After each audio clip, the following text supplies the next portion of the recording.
It's your witch, Cassy Fortune, back at it again with the 100-line Last Defense Academy. Last time we left off, I think we finished, yeah. Hydrate. But what if it was all left? All left, all left, all left, all left, all left. It's not your witch, Cassandra Fortune. Anyway, if you couldn't hear, I did drink water. There's water right there. Probably gonna need it after a voice-heavy day yesterday with Deltarune, and now a voice-heavy day today with 100-line. We got some in choice. I'm in distress. We have to go back and trim the choices off the killing game route. Which I think should just usually, like, all around lead to bad endings, right? Like, there's just one choice in the middle that leads to an entirely alternate route. Ask where the invaders are.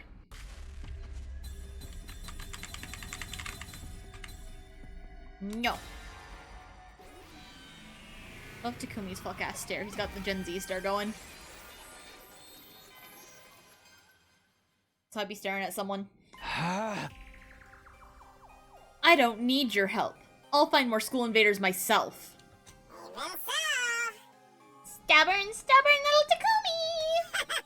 You'd really rather see Tsubasa die than accept my help? You voice heavy days in a row, you were so right, you should never do Deltarune again. But I had fun with Deltarune. I got to see my boy, Jevil. What if I just had World Revolving playing softly in the background for the entire stream? Hold on. Go away, fingers in his ass, MMD. There's a more important video. I spelled revolving wrong. Revolving. Come here, Toby Fox, official YouTube. Ignore the ad! There's no ad. What ad are you talking about?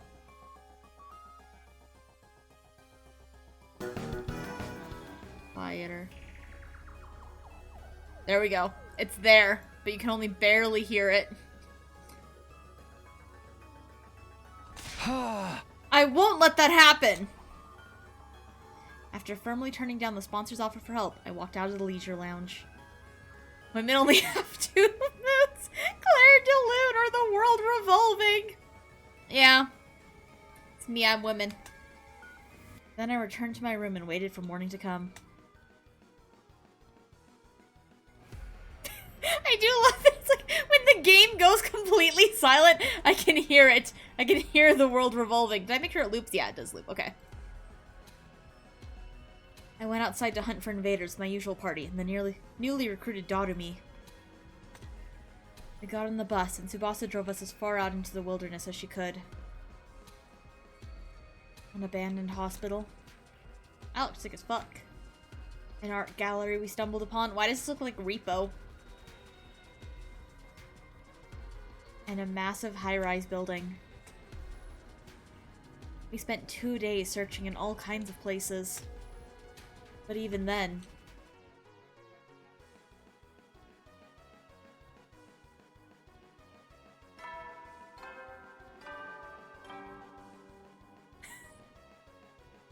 I feel almost like the music's not soft enough, but I don't know if I can make it quieter. Let's see.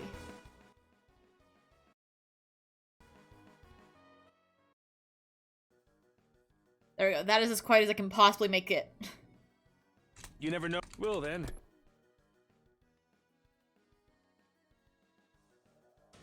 Without like compromising the audio of like my game and stuff by turning down the actual PC audio at least. On the night of day 77, we still hadn't found any invaders, let alone killed them. Damn it! Why aren't there any invaders anywhere? The enemy must have recalled all their troops still loitering around in the vicinity of the school. Probably so that we can't hunt them anymore. What do we do now? Mr. Tsubasa in last place! I don't want her to die! Just kill me for the points now, please! I already said no to that! What's the point of you dying to keep me alive? Make me sad like that one more time and I'll never take a bath with you again! They're bathing together? No, wait! Don't be distracted by that! Tomorrow's the last day of the 3rd round. If we can't earn enough points by tomorrow, Tsubasa will be executed at midnight. I guess having a rematch with Dalksha is the only way out now. Yugamu had quietly made the suggestion. That's super strong, Commander! I didn't even have time to move during my last fight with him! Yeah, but beating him seems to be the only way for us to save Tsubasa. I figured we should give it a shot. I have a feeling we might bump into him somewhere in the desert. Taking our chances with a ridiculously powerful enemy rather than sit around doing nothing was just the kind of reckless plan Yugamu would come up with. I suddenly remembered something the sponsor had said before. That's right where you belong! The more desperate someone gets, the more they're willing to dirty their hands to change their situation! How exciting! We were in such a tight spot that taking a major risk was the only way to turn things around. How's this sound? We'll head for the desert first thing tomorrow morning, find Dalksha, and take him down. That's the only way, right? Well, fine. Too bad for you, Dalksha! That old man popped me like a balloon before. I need to get my revenge! Right! Beating him will get us his cryptoglobin for escape pod fuel as well. 2 birds with 1 stone! Despite our headstrong proclamations, the grim smiles on our faces betrayed our true feelings. For all our psyching ourselves up, deep inside, everyone knew it was virtually impossible for this plan to work.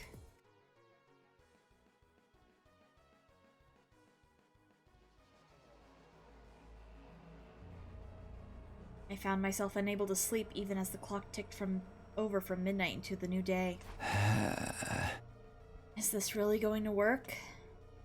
Once morning came, we would be seeking out the powerful warrior Dalksha for battle.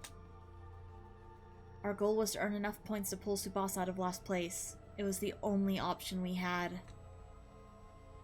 Still, we all knew how terrifyingly strong Dalksha was from our last battle. None of our attacks could even scratch him back then. Isn't there another way? Easier target to earn a large amount of points from. Suddenly, an image surfaced in my head.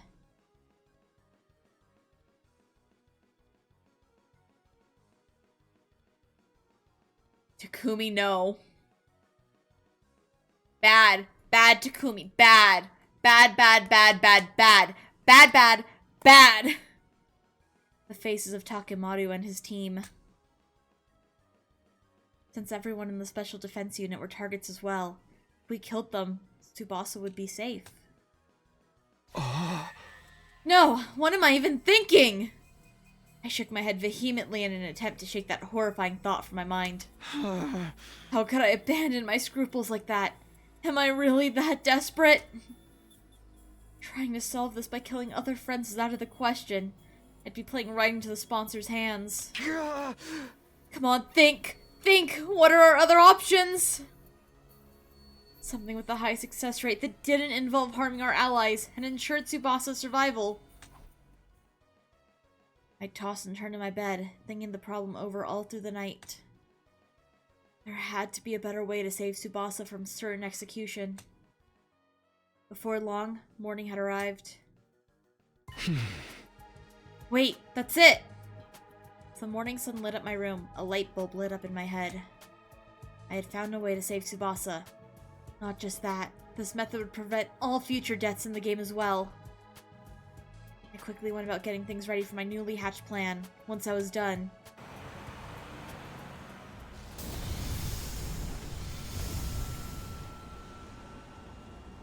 what are you doing, Takumi? Takumi! Tsubasa and I took the school bus out of the academy together.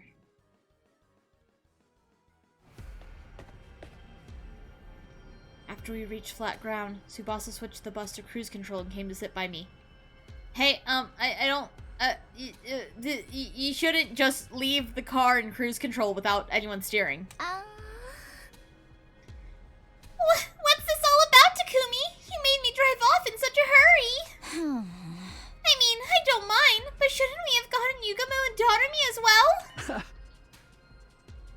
don't have to come along for this. This is our escape. Just you and me. Our escape? Yes, we're running away. From the sponsor and their bees. I looked up at the sky from the window and saw a single bee tailing the bus. The bee was a game monitor, put there to stop the participants from escaping the hunt. It would follow us to the ends of the earth, so running away was pointless. Or so we had been made to think. The truth was... Huh? Will that bee really follow us everywhere we go? We use the bus to cover more ground. Maybe we can wear it down eventually. But that bee's physical abilities have been enhanced with hemoanima. It's not going to get tired that easily, right? I have no idea, but it's worth a shot. No one's ever seriously tried running away from the game before. If we do manage to get away safely, you'll be saved. Not only that, but no one else will need to be executed in your place either. Because according to the rules, only the person in the last place of each round gets executed. If Tsubasa kept running away while she was in last place, nobody would ever be executed again. That was how the game would have to go, according to its own rules. But doesn't that mean we'll never be able to go back to the school? Yeah, but don't worry. I've stocked the bus with more than enough food, water, and fuel to last us for a long, long time. It's not the food I'm worried about! Why are you here with me? No, you can't go back either! Me? Don't sweat it. Just like that? Shouldn't you think this through a little more? What's there to think about? Tsubasa was the most important person in the world to me, so I chose to go with her. It was as simple as that. Takumi, you really are an idiot! She smiled, looking a little exasperated with me. You're so reckless! Or maybe daredevil is a better word in this case. What were you expecting? Love is blind after all. Love? Cut it out! You sound like some sleazy pickup artist! Tsubasa ran back to the driver's seat with a bright red face. After that, we continued to drive the bus, never stopping once. Tsubasa taught me how to drive so I could take over on roads with fewer obstacles. A few hours after driving around in shifts, I looked out the window and realized something. It's gone. It's gone. The bee that's been following us is gone. Really? It finally gave up? Yeah, but we can't assume anything yet. We should keep going, just to be sure. We kept on driving the bus for a few more hours. Eventually, it became dark outside. I can't see in front of us at all. Are you sure we can't use the headlights? I don't think that's a good idea. Bugs are drawn to bright lights at night, aren't they?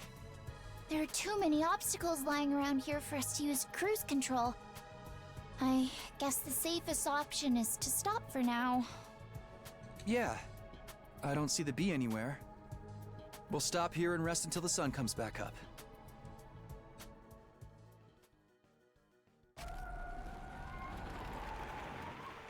We found a spot behind some ruins where we could park the bus and nap until morning. We huddled together under the same blanket, just like last time. Our great escapade went pretty well. The sponsor must be panicking. Now they can't execute you for being in last place. The execution had been scheduled to take place at midnight, but it was already long past that time. We'd successfully escaped from the invader hunt. Oh boy, this is honestly a huge relief. I don't think we could ever have beaten Dal Shah. I was so sure today would be my last day on Earth. I couldn't sleep a wink last night. Oh, Tsubasa! You're so silly. I promised I wouldn't let you die, remember? I'll always be there to protect you. Tomorrow too? Yes. And the day after, and the day after that. Always. I kept whispering to Tsubasa that I would protect her forever. That must have made her feel safe, because a few minutes later... She closed her eyes and her breathing started to even out. She was probably tired from the stress and driving all day. I leaned my body against hers and decided to turn in for the night as well.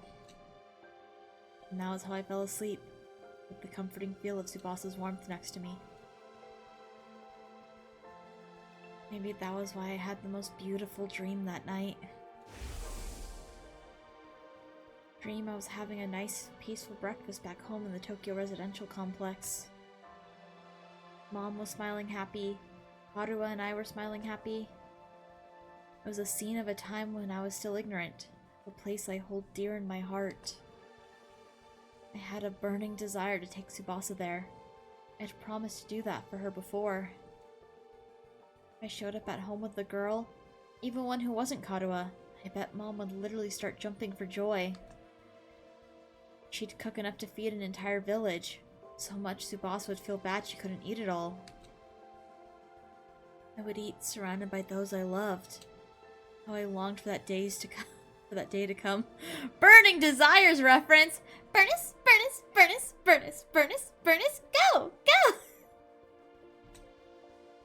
That was my dream now. I wanted to introduce Tsubasa to my family. We could make it come true. I was sure of it, now that we had safely escaped from the killing game. I no longer had to live in fear that my loved ones might die. Tsubasa and I would always be together. I would always be there to protect her. Today, tomorrow, and forever, until the end of time.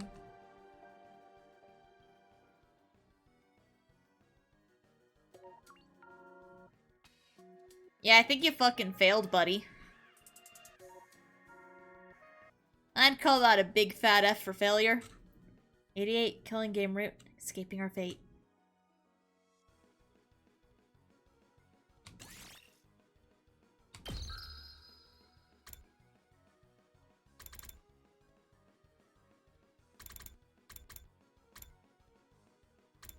Alright, so now we're at the Kill Ava Day.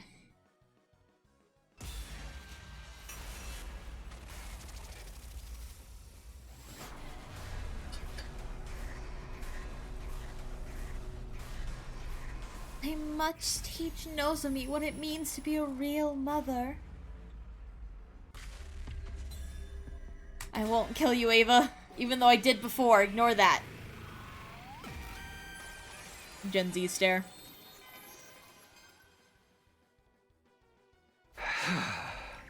No, I can't do it. I can't kill you, Ava. You're not thinking clearly, Takumi. If you don't kill me now, Nozomi will die. But I just can't. You're basically an ally to us at this point. Listen to me. You need to do this for Nozomi. You must kill me. Press that button now. Talking to a time travel and going, you're not gonna kill me, right? And they say, nah, not this time. I tried that before. It didn't work last time. No, I think what would be funnier is I tried that before. It did work. I just want to see what happens this time. Because the implication that you're not going to die this time, but killing you would make things better is crazy. You two, what's this killing stuff all about? It's like this, Nozomi. I explained the situation. I told her how Ava was offering to die in order to save her. You can't be serious, Ava. I would never kill you to keep myself alive. Just being able to see you again was good enough for me. I'm ready to die now. I'm like 40 loops deep, and I just want you to know, killing you makes my life so much easier. But I'm trying something different right now, so work with me on that. Exactly! That'd be more fucked up than, like, just saying I'm not gonna kill you this time. Being like, I'm not gonna kill you this time, but it would make my life easier.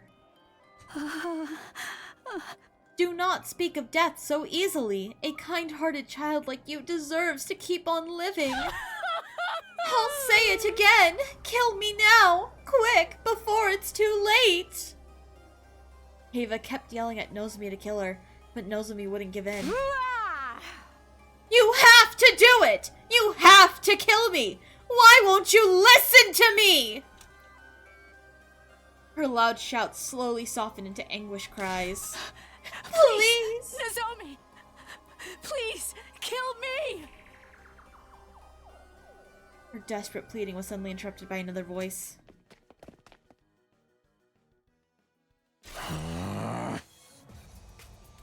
You want to die so much, Ava? You won't mind if I kill you myself, then? What? Takemaru! Didn't think Ava'd be here, too! We get to hunt 2 commanders at once. Lucky us. The squad full commander's already dead. Killing Ava 2 will put us in a safe spot for a long time to come. Damn it! I forgot about them. Should have known these point grubbers might find Ava as well. Yeah! Sorry, Takemaru, but if it's Ava you want, you'll have to get through me first. You bet! I'm gonna want you to get revenge for what you did anyway! You're not getting away this time, Ava. Takemaru, please. You can't kill Ava. She has a daughter. Do you really want to make that innocent girl an orphan?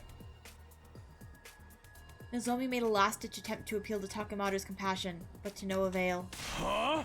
Come get some Takumi! Huh? Gra! Yeah! A fierce fight against our allies broke out over Ava's fate. Takumi! Nozomi! Halfway through, Tsubasa and Yugamu spotted us and joined the battle, making it even more intense than before. Nozomi! When Nozomi got injured, Ava lost her cool and transformed, throwing everything into greater confusion. You dare hurt my daughter? Duh? You're no mother, just a freaky school invader. We kept fighting each other, to the point that we became unable to clearly discern who was on whose side. Finally, in this enemy base, far away from the academy, the Special Defense Unit was completely annihilated. Not by an enemy, but by each other.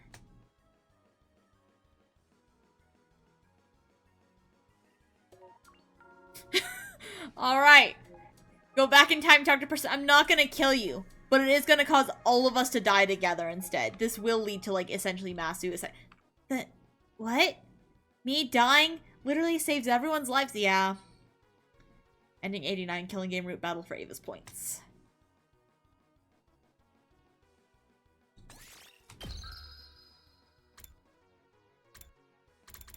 Okay, got that one.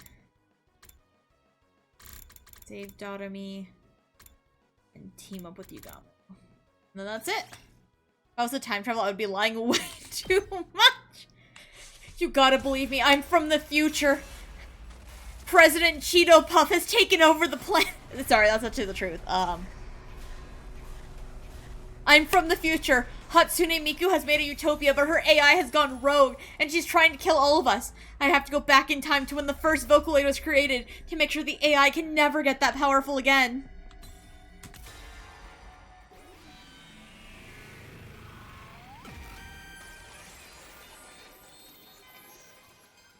And then, like, approximately 3 weeks into this lie, you get fucking caught, and you're like, damn, if only Hatsune Miku hadn't died in the war. And everyone goes, I thought you said you were from a future where Miku was a, like, rogue AI trying to kill you, and you're like, fuck. Yeah, I lied. Lied about Miku dying in the war, too. That's pretty normal in the future. Not even from that far in the future, man. It's been 10 years. You need to wear mismatching socks or else, like, 800 people die. I don't really have time to explain it, but, like, go home and change your socks. I think there's a TV show about this.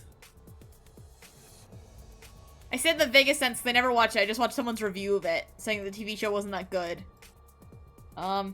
Disney Channel show girl needs to finish list or world ends. Haley's on it.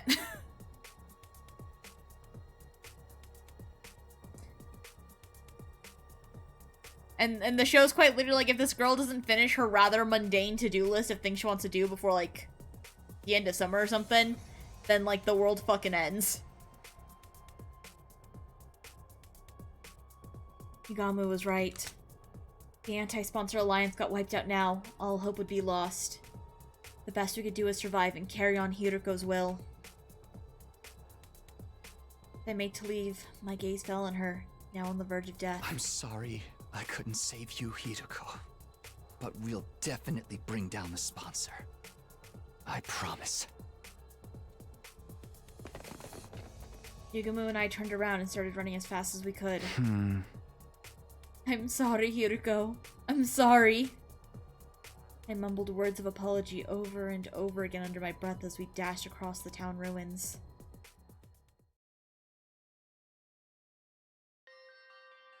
We made it back to the school by the skin of our teeth. I threw myself onto the bed once I was in my room, exhausted from the non-stop fighting since morning. But my heart couldn't rest. The weight of my regret grew heavier with each passing moment. Hiruko. Taught-me. I could have saved them if I'd stepped in. I abandoned my allies to certain death. No. No, I didn't. I shook my head, yelling in an attempt to reject my self-reproof. By the time I'd seen them, it was already too late. My decision to flee was to avert total annihilation. I'd made the right choice! I didn't abandon them to die. They were already beyond saving. That Yugamu? You might be here to talk about what to do next. Now that Hiruko's dead, we need to have a serious discussion about the future of the anti-sponsor alliance. I opened the door to let Yugamu in, but somebody else is on the other side. What if Tsubasa just stabs us here? Oh, it's this gang. Takemaru? Yuma and Kako too? What do you guys want? What do we want? Quit playing dumb, you freaking scumbag! Takemaru grabbed hold of me, an enraged look on his face. What's this about? Why are you so angry? Why wouldn't we be? Two of our friends just got killed. Two? You mean Hiruko and Doremi? We checked the rankings just now and saw. They died all of a sudden. That didn't seem right, so we did some investigating of our own. And guess what? We received eyewitness reports that confirm you committed the crime, Mr. Sumino. What? Crime? Zomi saw you leave it in a hurry with Hiruko and Doremi this morning. Two people you were hanging out with suddenly dropped dead. What do you think that means, genius? I'll tell you what that means. It means you killed him! I didn't. It wasn't me. We went out to hunt invaders together, but then the Squad 3 commander showed up and then... I explained what had happened without going into too much detail. I told them about Hiruko, Doremi, Yugamu, and myself forming a team to carry out a certain operation. When the commander suddenly showed up, he killed Doremi and Hiruko. Yugamu and I had no choice but to escape. Duh? That's a lie if I've ever heard one. Makes a lot more sense to think you're the one who killed Miss Amamiya and Miss Shizuhara. Those two occupied the top positions in the rankings. You must have set them up so you could take their place. Who would kill another person for that? I get it. You don't trust me. You can check with Yugamu, can't you? You can attest to the fact that I wasn't the one to kill them. I don't believe a single word that perverted clown says! Besides, you might just be colluding with each other. Therefore, I'm afraid we found you guilty on the basis of a long string of circumstantial evidence. And now, you're under arrest. Enjoy your stay in the courtyard, Cage! Don't forget to make friends with Ava! No! Stop! Let go! Let go of me! Calm down and stop resisting! They caught and restrained me before I could say anything more.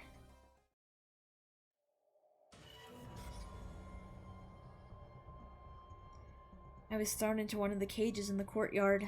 I didn't kill them! You've got it all wrong! Let me out of here! No matter how hard I tried to protest, Takemoto refused to listen. I was left to languish in the cage. I stayed there day after day after day. Eventually, we reached the end of the first round. Since I couldn't take part in the hunt anymore, I had fallen to last place, and the bees came for me.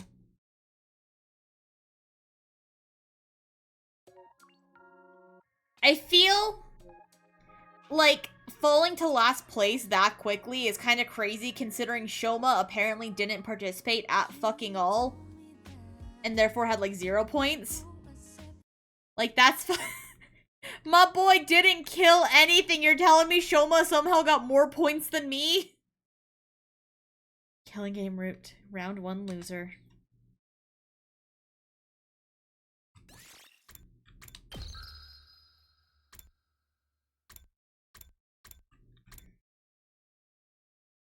Alright, this should be the last little branch of killing game route we need to trim.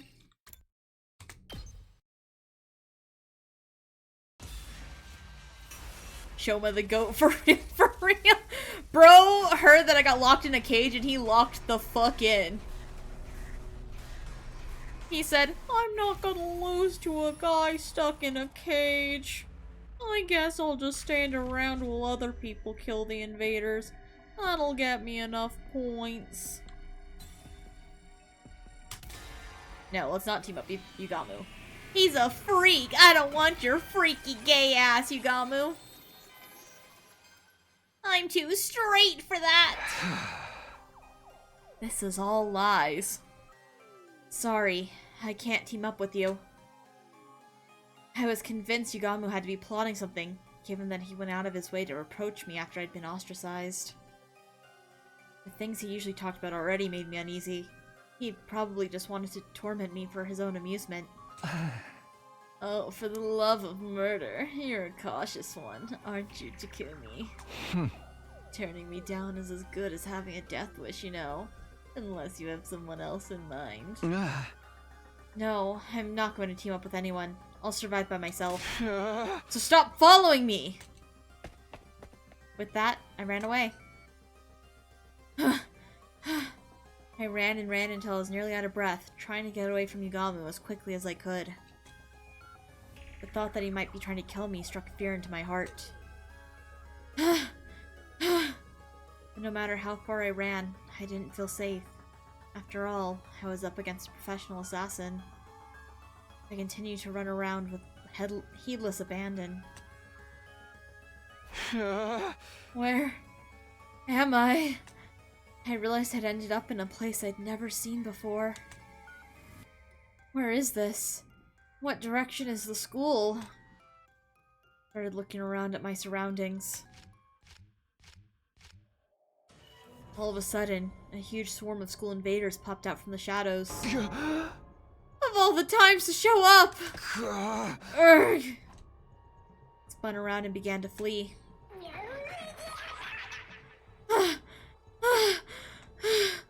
Despite my best efforts, I was unable to shake off the pursuing invaders. They kept coming after me relentlessly, trying to intimidate me with their weird cries the whole time.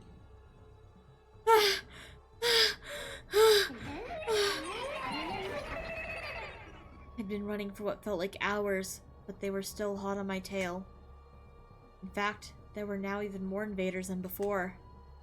And then, it finally happened. The invaders managed to completely surround me. I saw no way out. The only thing I can do now is fight. But I can't possibly beat this many invaders myself. Somebody help me! Of course, it was pointless to call for help. Yugamu! Are you out there somewhere? He wouldn't come to help me now. Not after I slapped away his offer to work together so thoughtlessly.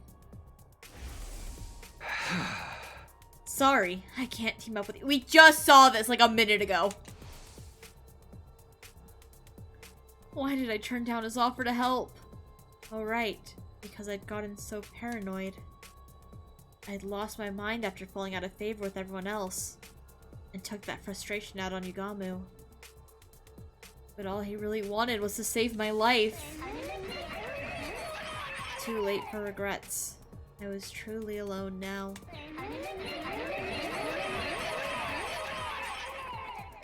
The invaders were getting more and more excited, like animals licking their lips before a big meal.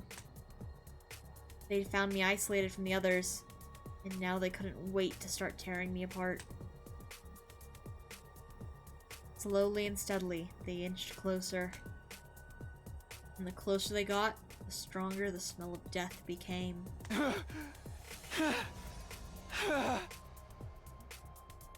My breathing quickened. My body was trembling. I instinctively understood that this was the end. They looked death in the face. I finally understood how powerless someone who was completely isolated could be.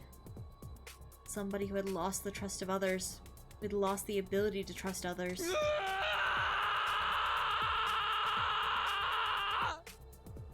That was quite the scream, Takumi.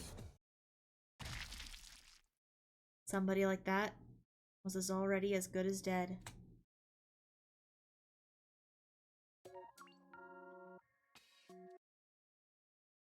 And that's every killing game route, I believe. As good as dead. Yep, killing game, complete all killing game routes. Let's go. No more killing in the game. No more killing in the game. What is the last ending of killing? Like, what number is this? 87, 86, 85, 88. Weird numbering here. 89. Oh, is it just the order that I'm getting these in? 90? Oh, okay, so I guess the endings of killing game route aren't necessarily numbered. It seems to just be the number that I got them in. My guess is they reserved like 80 something through like 92 or something, and then like that's it. Okay, guys, we are almost done with the kill 8 though side of this, but there's another route besides killing game. One more that the death of Eito leads to.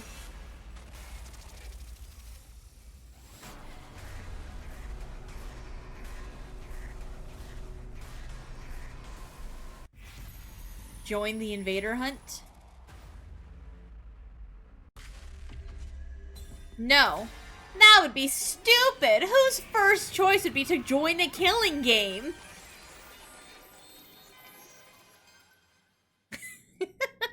Guys, here's what I think. I'm not going to join this invader hunt thing. Right, of course not. A rational decision. I hope you can all follow my lead in this. I know I will. There's nothing to be afraid of if we all reject it together. Hey! Don't speak for everyone just yet! What? You mean you're joining? Oh, it's been so long since I've seen Kurara. Of course! I'll never get the chance to live out my fantasies like this again! Besides, the name Invader Hunt makes the game sound like it's going to be an absolute blast! I'm with Takumi on this one. That didn't sound like the right voice, but you know, I'll figure it out later. You'll find me playing that game over my dead body! Huh? This Invader Hunt is just the culprit trying to trick us into believing it'll be fun. But it's clearly stated on the blackboard that this is a killing game. The recording said as much too. I'll follow Takumi's lead as well. It's against my artistic principles to kill for entertainment. This message don't make sense anyway! Sponsor said those not in the game will be eliminated, but we still get eliminated sooner or later if we did join. Don't be stupid. Nobody has to die if we win, right? Right? Doremi, are you listening to yourself? Huh? Hi, Pokemon lover. You're taking this I love killing games persona a little too far, aren't you? I am not. I'm just saying what I really think. Narumi's pigtails swayed as she vigorously shook her head in denial. But there was definitely some uncertainty in her eyes.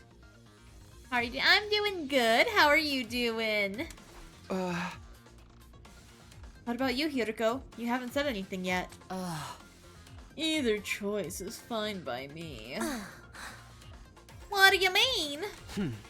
I'm not interested in this game at all. I am, however, interested in finding out the sponsor's identity. They'll make their move eventually, whether we join this silly game or not. Aha! That's when we'll swoop in and bring that sicko down, right?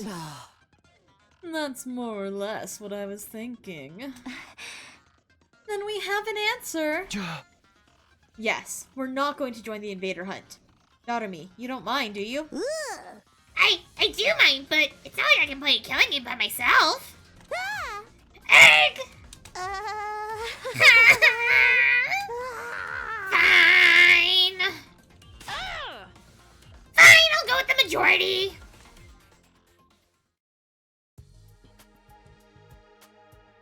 After that, we decided to stay together until the stipulated time. We didn't know what might happen. There was always the possibility the sponsor was actually one of us. Staying together meant we could prevent the sponsor from trying anything. I didn't tell anyone about that second reason, though. They all seemed convinced the sponsor was an outsider who had infiltrated the school. Well, they were acting like they thought that anyway. The sky turned dark as we whiled our time away. Finally, it was 7 p.m., the time mentioned on the voice recorder. That was when I threw the door to the leisure lounge open. Not because I wanted to join the game, of course. I started to declare, as team leader, that none of us would be joining. Everyone else stood outside just in case. Turning around, I could see the others trying to peer in through the door, which was slightly ajar. There was nobody inside the room, not even a faint presence. After looking around, I lifted my head to the ceiling and shouted, Hey! Are you there? Can you see me? I'm here to tell you none of us will be joining your stupid invader hunt! No response at all? Have it your way. That's all I wanted to say! Have a bad night! After that cold farewell, I turned around and stepped out of the leisure lounge.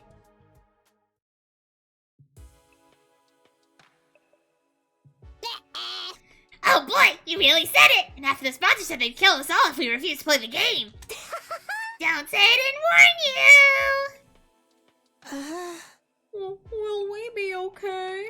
Gaku got killed the last time we did this. Well, that killer fled and went outside the wall of fire, right? Most likely, yeah. That's why the sponsor of this game probably isn't one of us. Kako even said this morning that the handwriting was different this time. I can't be completely sure because they use spray paint. If the sponsor wasn't the one who killed Gaku, there's also the possibility this entire thing was just a prank. So we need not be unnecessarily shaken. That's if the sponsor wasn't the killer. The truth of the matter remains to be seen. Everybody fell momentarily silent after that. Question, what's the plan for tonight? Plan? Our sleeping arrangements. Where should we all spend the night? I'm definitely sleeping in my dear sister's room. I'll stay with Takemaru. No way!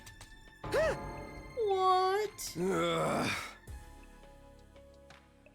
You don't trust Takumi even after he saved my life. You and me are through, man. I forgot that happened. Because Takemoto hated me so much during Killing Game Route. Like, I forgot that there was a brief moment where he actually liked me again. But... The Tsukumo twins aside, why don't we sleep in our own rooms like normal? Just lock the door and you'll be fine. I agree. There are 13 people here. Making everyone sleep in pairs would leave one person out. Alright, but why not put that person with one of the other pairs? Oh. We should avoid having 3 people in one room. It's too risky. Risky? Why? Ugh, not again. Our team's already discussed this to death, and now I have to repeat myself? Despite her complaint, Hideko carefully explained to those from the other academy why we decided having 3 people in a room together was a bad idea. That does make sense. We should all go back to our own rooms then. No, you just triggered the mother of all death flags, and you don't even know it! Well, anything to spice things up around here! That decided, we all returned to our own rooms to sleep after dinner. Ima insisted on sleeping in Kako's room, but nobody protested on that point. Yo, I'm from the other academy, what's the reasoning? I don't remember. I don't either. My assumption is like, oh, if 2 people are working together to be the killers, then they'll easily overpower one person. Rise and shine. That's Get my best ready, assumption. Prepare. Be ready to give. You know, kind of like in Among Us, you can have 2 imposters, so therefore, like, having 3 people together necessarily isn't like an alibi or whatever, because it could just be 2 killers covering for each other. I don't know. I don't know, okay? I forgot too. It's been a while. In the morning, I headed to the cafeteria for breakfast, only to find that everyone else was already there.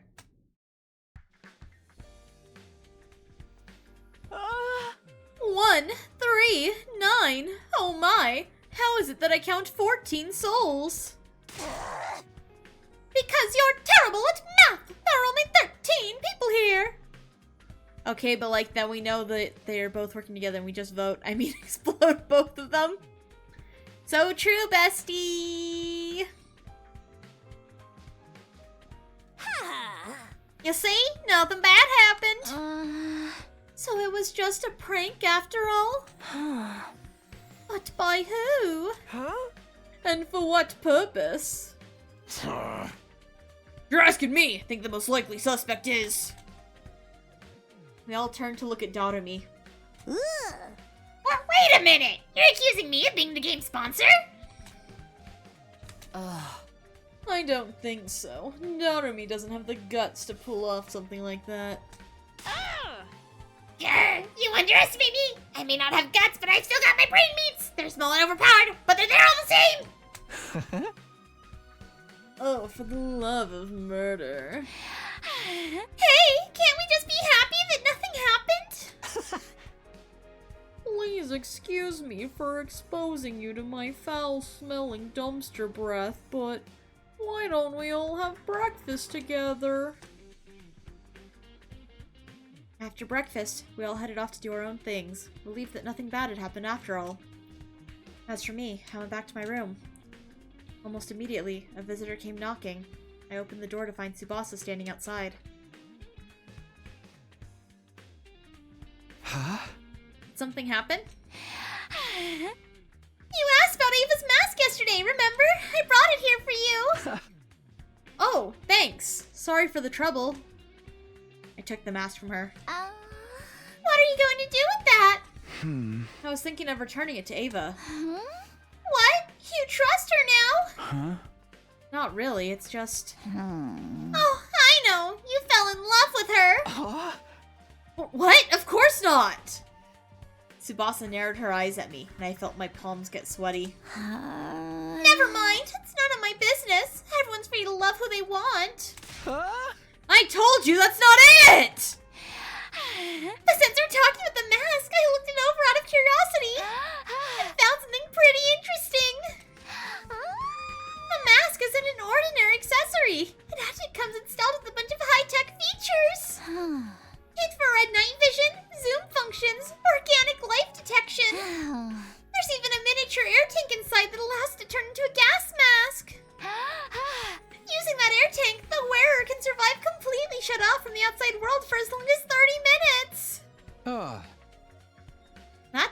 Amazing. It almost sounds like it'd be a waste to give it back to Ava. You wouldn't be able to use it, Takumi. It's custom made to fit a specific shape. Ava's the only one who can wear it. Ah. Guess I might as well give it back after all. Even with the best technology in the world, she can't possibly harm any of us from inside that cage, right? Tsubasa thought about it for a while before nodding in agreement. By the way, when she's gonna give us more information about the enemy? She did promise to be useful if we spared her life. I actually think it'd be best if we could get her to join us as an ally. An ally? Yeah, so that she can fight in defensive battles alongside us. We need some kind of safety measure before allowing her to cut loose, of course. Like a collar with a bomb, maybe. That should put everyone at ease, right? Tsubasa is about to reinvent the shotgun collar from Saw. You know, I feel like I should put Hello Zep as a sound on my soundboard. I feel like that'd be fun. You know, just like... Hold on. Hello Zep. Out of fucking nowhere, we just hit the... Can we not have ads, please, YouTube? I'm trying to hit the Hello Zep.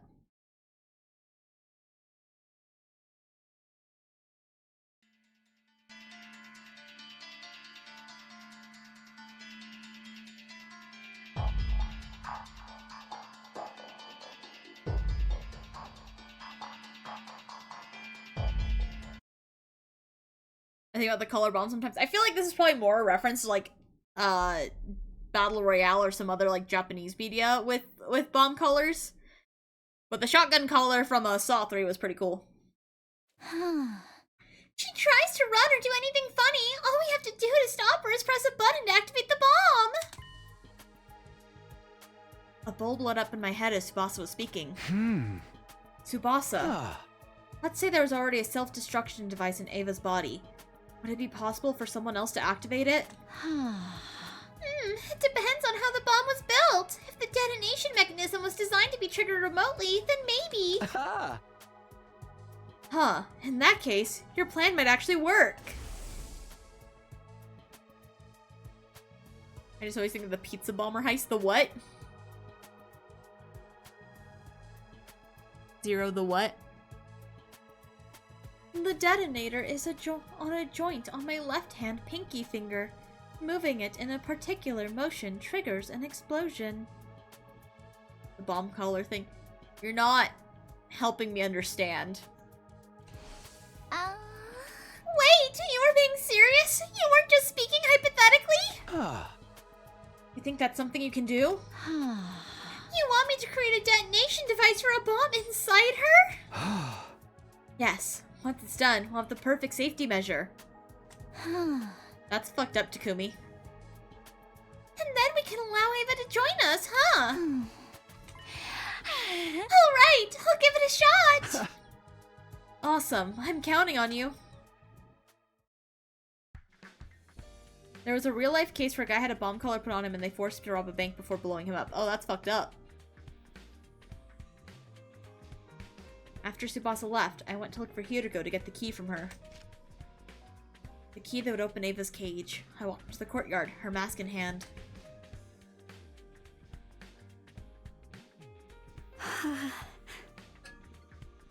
Takumi. Though I remember there being evidence he might have been in on it and using the bomb as an alibi. I think technically they never caught who did it. Huh. Here you go, as promised. That's my mask. It sure is. I opened the cage using the key Hideko gave me. My family loves true crime. I love untrue crime. Hit me with fake crimes. After handing Ava's mask to her, I closed the door and locked it again.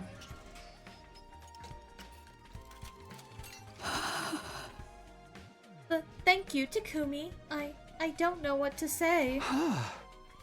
No need, just keeping my promise. Well, I'll be seeing you. I turned around, giving a casual wave as I walked away.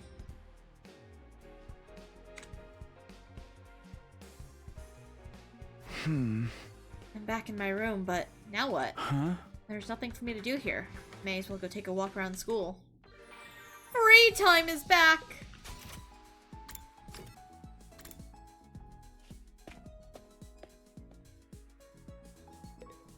That's not the room I want.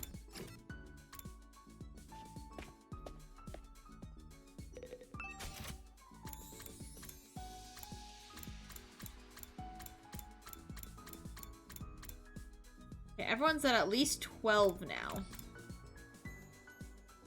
Oh, we're getting Ava. Okay, and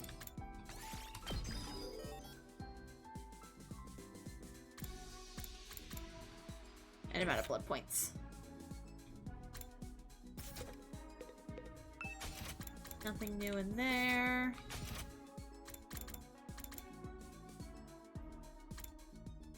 Can't you talk to her like a normal person? Thank you for giving me back my mask. I cannot thank you enough. We have to make sure we're fully prepared for the next defensive battle. We're the only ones who can protect everyone in the Tokyo residential complex. Yeah, okay. Can't hang out with Doremi. That means it's time to go outside.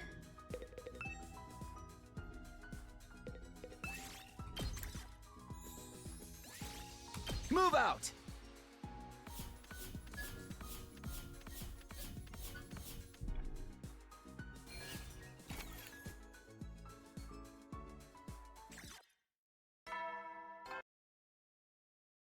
Ding dong, ding You never know. dong. Well, then. I went to bed after an uneventful day. No, it only seemed uneventful. Something may have been brewing behind the scenes without me noticing. Since I had no way of ascertaining that, I decided to simply go to bed and embrace sleep for the night.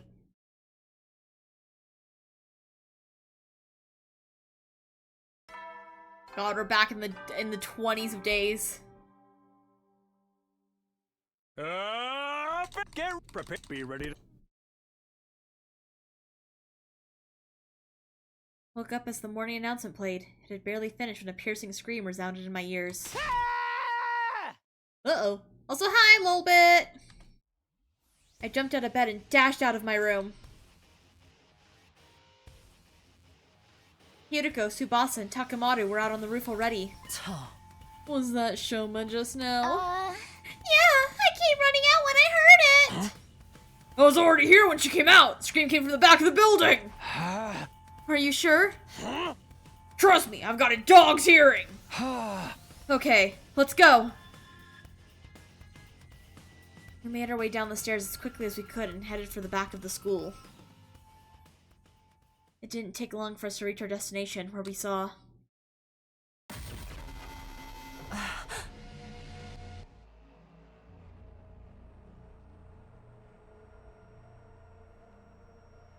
Guys, he's dead. Oh no, not Shoma. Anyways. Look at the poor little guy. Look at him! And his puddle of blood. Shoma! I rushed over to check his pulse and breathing. It's gone, dude. Nothing. He's dead. Yeah, I'm reacting how Shoma would have wanted. You guys shouldn't waste your breath mourning a piece of garbage like me. You should just move on and care about someone else. No way! By this time, other team members had come running as well. It was Nozomi, Moko, Kyoshika, Yugumu, and Kurara. Quick question, back in 2023 I noticed you were called a boomer. Is that a running joke? I'm genuinely confused. I mean, it depends on who called me that. If it was like Rora, it's just because she's younger than me. Or generally just anyone who's younger than me calling me that. It's just because I'm like, I'm not old by any means. But I am older than some of our viewers, so I'm 26 right now. And I think a lot of our viewers are in like the 22-ish range. So I get called boomer a lot. I also get called boomer because I actually don't know a lot of what the cool kids are into. Yeah, she is kind of a boomer when it comes to technology, though. I don't like learning new things, okay? I like what I know. They gasped and their eyes went wide when they saw Shoma's body. Shoma! Impossible! What is this? I think it's dead body, Moko. Is he breathing? No, unfortunately. Get your act together. It's too early to give up. We just heard him screaming. He can't have been dead longer than 10 minutes. She said she was scared to install Roblox because it seemed too complex to her, which is a sentence that has haunted me. Zero's been holding on to that. He heard me say, like, yeah, I didn't download Roblox because it was too complicated, and Zero held on to that. Right. We can use the Revive-O-Matic to bring him back. Let's get him to the infirmary! Yes, but just one moment. The hell? Sir Ima, Lady Kako, and Lady Darumi have not shown up yet. Hey, you're right. Maybe they woke up early and went to the cafeteria first? Even so, they should have heard the scream. Weird that they didn't come running like the rest of us. This isn't the time to discuss that. Get Shoma to the infirmary now. Yeah, I'll carry him there on my back. I don't know how to work the Revive-O-Matic, though. I'll come with you. The rest of you can go look for Ima, Kako, and Darumi. Got it.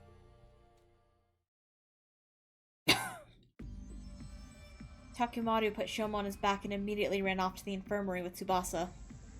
The rest of us then split up to look for Ima, Kako, and Darumi.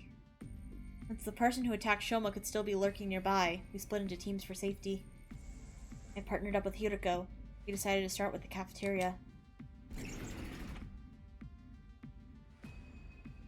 We made our way there as soon as we could, but there was nobody else inside. Ima! Kako! Darumi! Anyone there? No response. Looks like they're not here. Yes, let's try somewhere else. Turning around, we dashed down the hallway toward the gym. When we got there...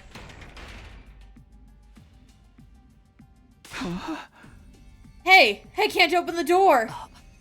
Is it locked? I peered through the small opening in the slightly ajar door. There's a latch! Someone latched the door from inside! Hiroko and I looked at each other nervously, neither daring to breathe. We're going to have to break the door down. You're right. On 3. 1, 2, 3! One more time. 1, 2, 3! The door refused to budge even after we threw ourselves against it numerous times. Soon the noise we were making started attracting the others to the gym as well. We need some help here, guys! What we were trying to do was obvious enough that we didn't even have to explain. Everyone nodded, took a couple steps back, and prepared to charge the door. Ready? Go! The latch broke apart with a cracking sound and we all tumbled into the gym together. And lying on the floor in front of us... Kako! Poison? This is... Unbelievable. I ran to Kako and put a finger on her neck. There was no pulse. She was deathly cold. Hiroko came from behind me and started examining Kako's body. Once she had finished, she turned to look at the others and silently shook her head. But it's okay! She couldn't have been dead for too long, like Shoma! Then we should take her to the infirmary now! Yeah. Nozomi ran over to Kako and lifted her up. As she did, something fell out from Kako's right hand. What's this? A medicine bottle. By the time I noticed it, Nozomi had already run out of the gym, carrying Kako's body. As the rest of us started to leave, Hiroko suddenly spoke up. Wait, Yugamu, you go with Nozomi. Moko, Kyoshika, and Kurara, continue looking for Ima and Darumi. And Takumi, you stay here. What? Why? Just do as I say for now. I'll explain later. All right! us be off at once! The others nodded at each other and ran toward the hallway, leaving only Hiroko and myself at the scene of the crime. Why only me? There's only one exit here, and it was latched shut. I turned to look at the exit. Lying on the floor nearby was a mop that had been broken into 3 pieces. The mop handle had been used as a makeshift latch. It would be impossible for someone to latch the door like that from outside, which means this incident happened in a locked room. Assuming this is true, there are 2 possibilities I can think of. Can you guess what they are? I answered hesitatingly. The first possibility is that, as much as I hate to say it, Kako killed herself, right? Oh. Yes, look at the bottle that dropped from her hand. What does the label say? TTX. Huh. It's an abbreviation for tetrodotoxin. Huh. It's extremely poisonous. Swallowing just 1 or 2 milligrams is fatal. Are you saying Kako drank this? I don't know, but we'll have time to think about that later. The other possibility is the more pressing one. Because if Kako didn't take the poison herself... It didn't take me long to make the connection. The killer is still hiding somewhere in the gym? Yes, if there is a killer, that is. Why, I told you to stay behind. Alright, let's look around. Hiroko and I searched the gym as cautiously as we could. Despite leaving no stone unturned, we didn't find anyone hiding anywhere. This makes it clear that Kako took her own life. Does it though? Shoma was found sliced up at the back of the building around the same time. Don't you find it strange that somebody killed him while Kako killed herself? No, there's nothing strange about that if Kako had been the one to kill Shoma. After stabbing him to death, she ran into the gym, locked the door with the mop handle, and ingested the poison to kill herself. I decided to state my opinion objectively, even though I really didn't want to say those words out loud. Maybe, but that wouldn't make sense if Kako died before Shoma. Huh? Remember how Kako felt when you touched her body? Yes, she'd already gone completely cold. I noticed it too. It's probably been several hours since she died. So Kako killed herself sometime last night, and then somebody killed Shoma sometime this morning? Or Kako was also murdered. That's a possibility as well. She drank the poison that makes you cold? No way! There's no such thing as a poison that makes you cold. Dude, I swear. The poison that makes you cold, I drank it and then I was cold. Dude, you're lying. You're not telling- you're telling a lie. Dude, I promise you should try. You should try drinking the poison that makes you cold. Fine, I'll drink the poison that makes you cold. I'll go drink it. I drank the poison that makes you cold. And then I die.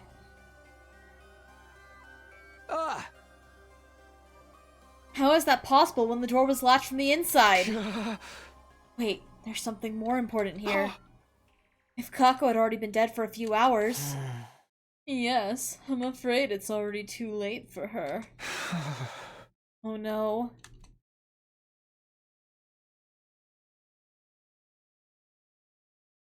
I feel like it's incredibly possible that either Shoma killed Kako, or Shoma was just suspiciously near Kako's dead body, and so Ima killed Shoma.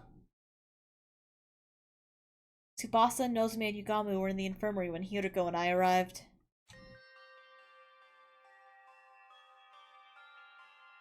They were standing around with grave looks on their faces. How are Shoma and Kako? Well, we managed to successfully revive Shoma! That's great.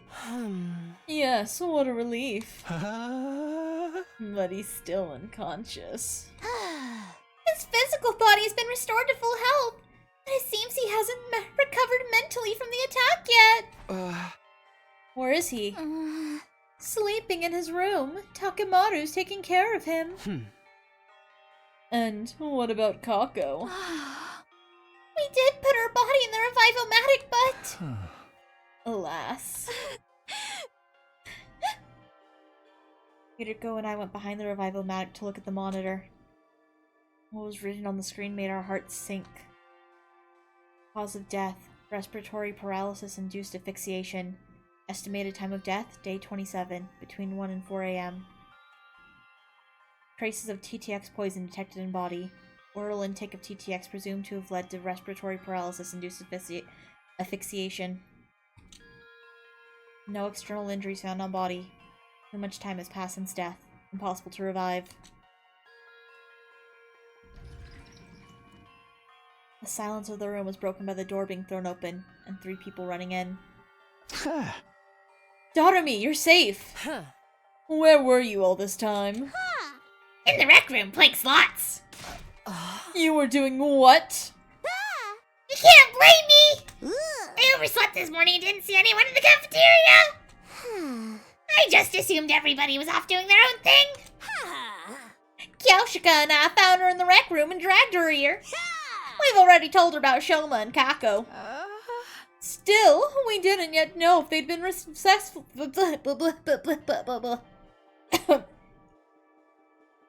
Still, we didn't yet know if they'd been successfully revived, so here we are. Did it go well? Just then, 2 other people barged into the room noisily. It's gonna be Ima, and we're gonna have to break the news to Ima.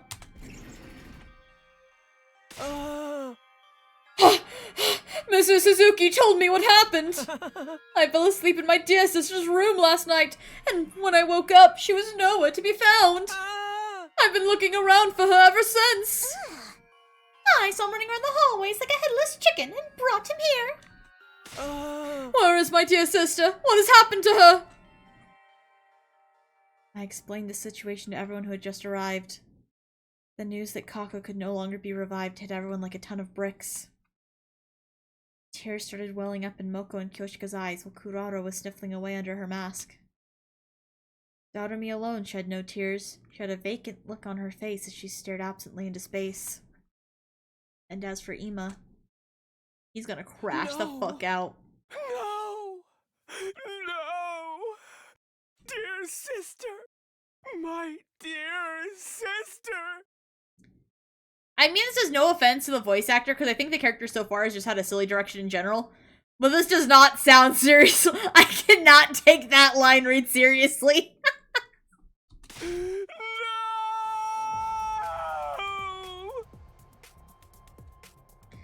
With an anguished cry, the distraught Ima lost control of all reason and started lashing out. We managed to wrestle him to the ground and pin his limbs down, even as he struggled violently. Wait here while I go grab the Gamma-Feel. What's that? A powerful anesthetic. We have some in the biolab. Yugumu dashed off quickly as he could. Came back a while later with the Gamma-Feel, which he then injected into Ima.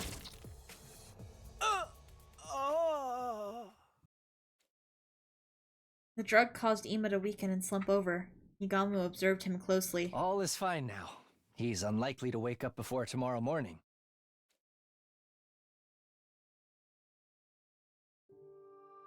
We moved the unconscious Ima to his room and assigned Moko to watch over him. After that, we took Kako's body to the morgue.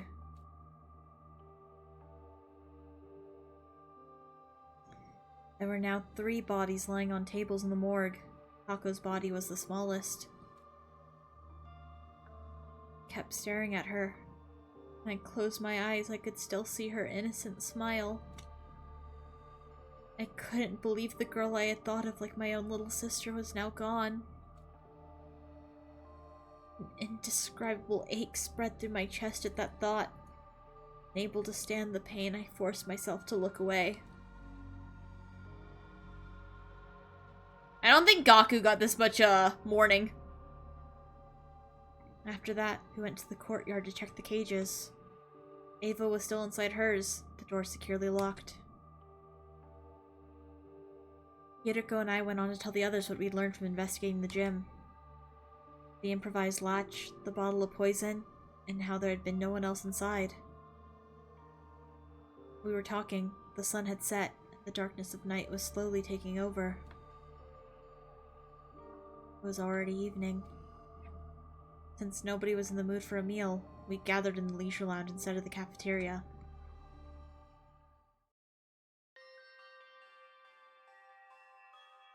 I feel like the pool room is not the room to go to if you're like feeling morbid and like sad and stuff. Sir Takemaru, were you not supposed to be attending to Sir Shoma? Yugamu took over. Shoma's still out cold, but he's physically fine now.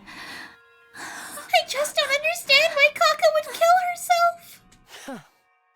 As I've already explained, we don't know for sure that it was suicide. We haven't found a suicide note, not in the gym, on her clothes, or in her room yet. But the gym door was shut from the inside. And you didn't find anyone else in there, correct? Yes, but I find it hard to accept Kako had killed herself, when Shoma was clearly killed by someone else. Oh. Why would she even do such a thing? I won't be fully convinced until a clear reason surfaces. I think she was murdered too, by the sponsor who was trying to get us to join the invader hunt. They did warn us that this would happen. We all heard what that recording said, remember? All who refuse the game will be eliminated. All who refuse? That means the rest of us are targets too. Telling us that sponsor wants to kill us all? The first threatening message said something about everyone dying too. It sure did. The first and second threats. We assumed they were written by different people because of the handwriting. I'm sure you'd think it was the same person after all. We went against the first note. We ignored their demand to leave the academy, chose to stay behind instead. That gave the culprit an idea. I'll hold a killing game and force those guys to murder each other. But when we went against the second request as well, they decided they were going to have to do it themselves. And by it, you mean killing us? Yep. It all makes sense when you think of it this way, doesn't it? That would mean the perpetrator has already murdered 4 people. 4? Sir Gaku, Lady Kako, Surei, and Sir Shoma. Though Sir Shoma was lucky enough to escape the jaws of death. So we're up against a ruthless serial killer here. Can't just let someone butcher our friends and get away scot-free!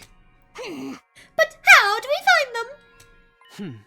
Haven't I mentioned this before? The killer may well be one of us. Everyone tensed up at Hiroko's words and started exchanging suspicious glances.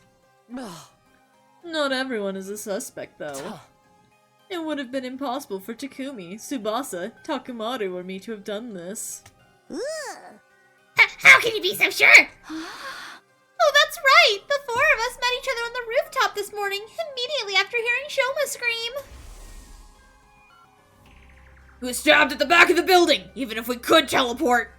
There's no way we could have appeared on the rooftop right after slicing him up that badly. He wasn't thrown down from the rooftop after being stabbed either. His body hadn't taken any fall damage. Just a moment. What if all 4 of you were working together? Yes, it would definitely seem possible from your point of view. That would also mean 1 in 3 of our team are killers. I don't think the SDU would be worth much then. That line of reasoning isn't strong enough to prove your innocence. Anyway, what were the rest of you doing at that time? I remember those who came after us were Nozomi, Kyoshika, and Kurara. Moko and Yugamu too, though they aren't here right now. Where did you guys come from? I ran from the entrance hall.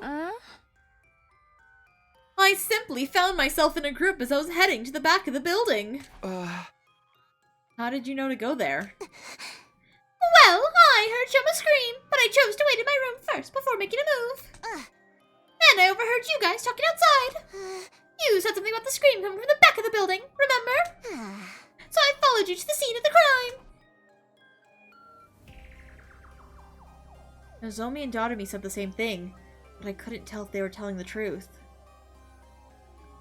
Whatever the case, there was no denying the perpetrator could have joined up with the group halfway through without anyone realizing. Your suspicions are misplaced, especially when there is a much likelier suspect to cast aspersions on. Yes, someone who didn't even show up at the crime scene. Huh? Wait, you mean me? You were totally trying to get us all to join that stupid killing game! So when we refused to cave after the second threat, you decided to? It wasn't me! I had nothing to do with that threat! Hilvery's luck, that's all! We all shot Daughter-me deeply suspicious looks. Her dismay and bewilderment were palpable. Her dismay and bewilderment were palpable. Beads of sweat rolled down her face, making her makeup run. Hey, can I say something? I think it's counterproductive for us to be doubting each other like this. How are we going to handle future battles if we can't even stay united? Let's calm down and think about things rationally. Under normal circumstances, the probability of the killer being an outsider is a lot higher than the alternative. But would an outsider be able to slip in without triggering the alarm? Well, that's... Maybe it was Ava? Impossible. We checked the cage just now, remember? She was still inside, and the gate was properly locked. Not only that, I have the key right here. This is the only key, and it can't be duplicated, as Hiroko said. Also, I locked my door last night, so nobody could have stolen the key from me while I was asleep. What if you were working with her? I can debunk that theory. Takumi has been with me since morning.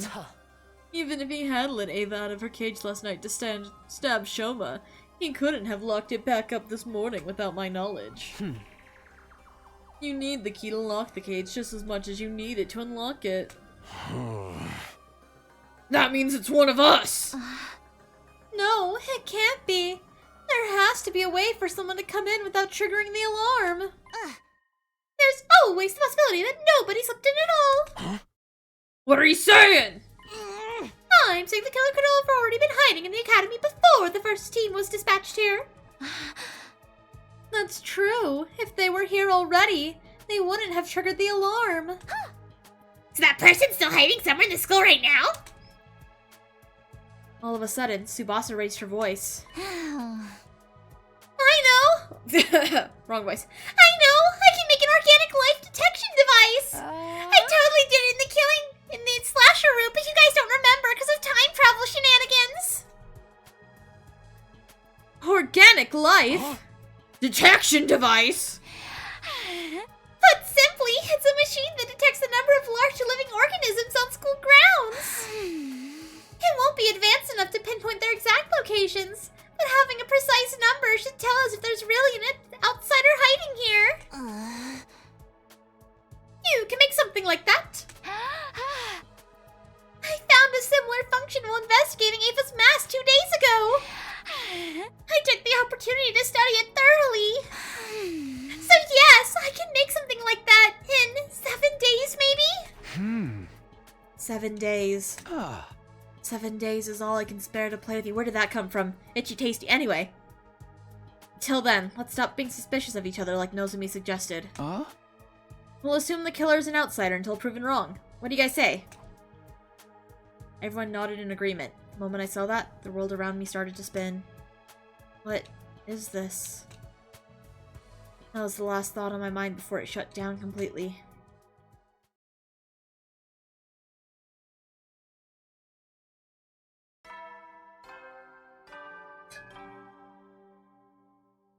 Up and Atom troops, time to rise and shine!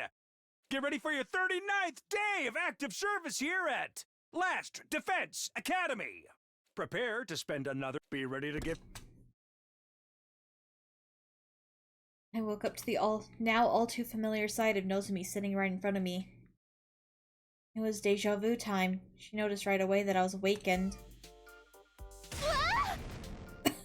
I didn't even say anything! Leapt to her feet with an ear-piercing scream. She scuttled frantically around the room a few times more than last time before finally coming to a stop. Then she just stood there in a daze. I watched the entire scene play out before sitting up.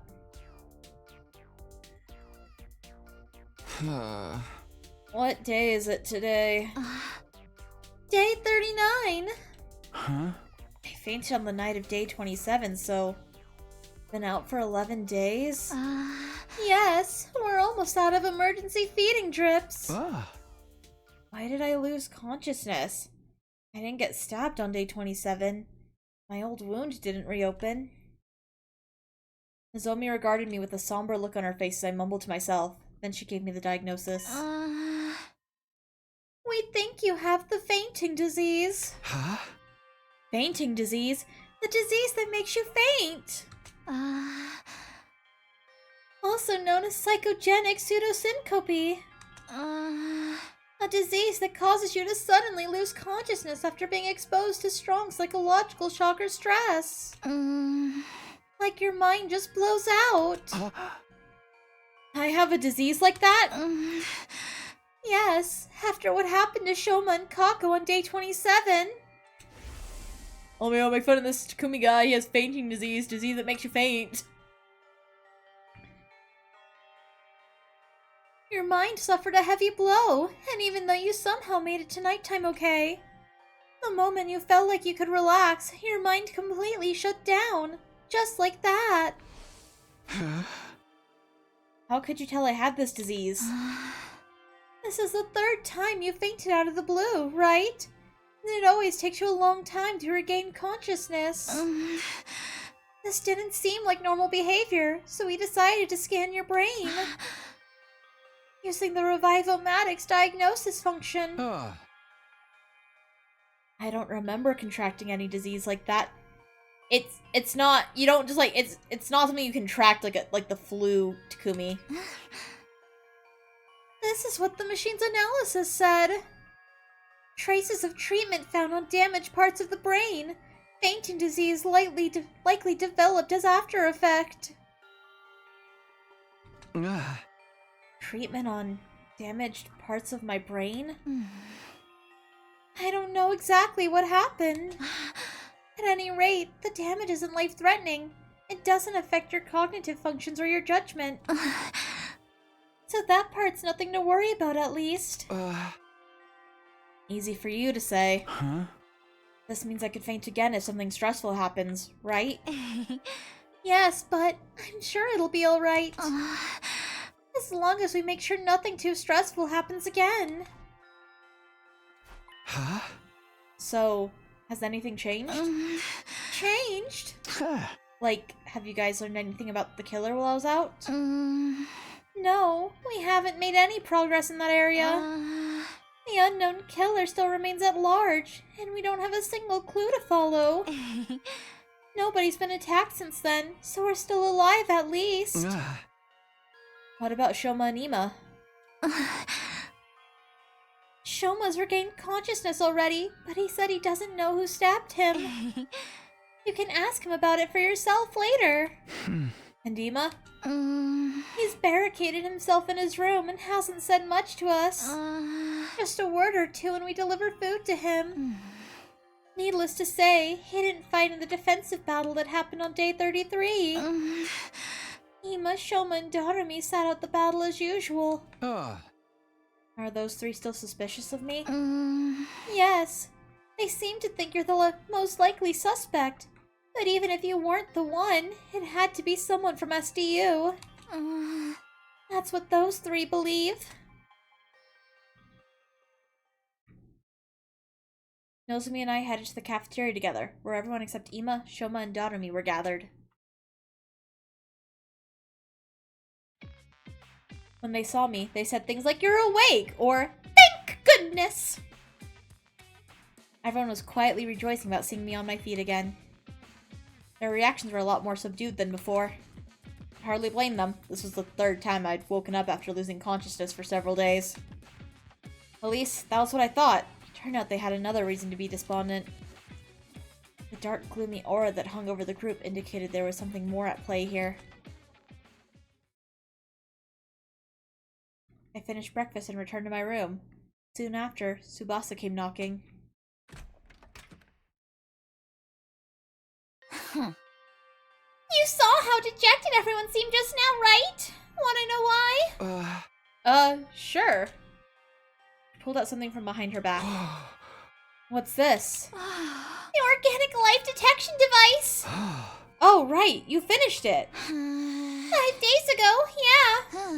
And now I wish I hadn't. Why not? Because this is the reason everyone's jumping as shadows. She turned the device on as she spoke. 13? Yep, the total number of life forms in this academy. That's all of us, including Ava. Which means there are no outsiders in the school, and the culprit is really one of us. Yeah, that's what everyone believes now. Except for me and Nozomi, that is. You two still think it was an outsider that did this? I don't know, but the killer could have fled outside after stabbing Shoma, right? The possibility of that happening seemed low to me, but I forced myself not to voice those doubts. Anyway, that's why everyone's so down. Basically, it's because they're all suspicious of one another. This isn't going to end well. Without trust, we won't be able to put up a united front during this next defensive battle. Can't you do something, Takumi? I'll do what I can to help as well. Just tell me what you need. Oh, I just remembered. I finished that other thing you asked me to make a while ago, too. What thing? You know, the remote detonator that'll trigger the bomb in Ava's body? I managed to complete it after carefully investigating her body. With her consent, of course. Tsubasa rummaged through her pocket and took out something that looked like a remote control. I took it and gripped it tightly in my hand. Thanks. This puts me at ease. I'll probably add Ava to the team starting from the next battle. Yeah, that should help out our combat power. The problem is getting the others to trust her. Oh well, I've done my part. The rest is up to you. With that, she left the room. Up to me, huh? How should I do this? What was it Tsubasa said before?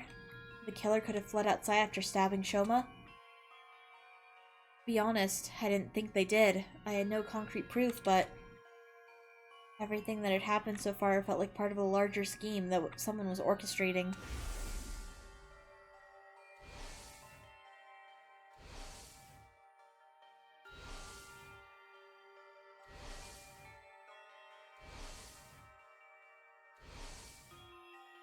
At the very least, I was convinced the culprit wasn't going to stop at Shoma's stabbing.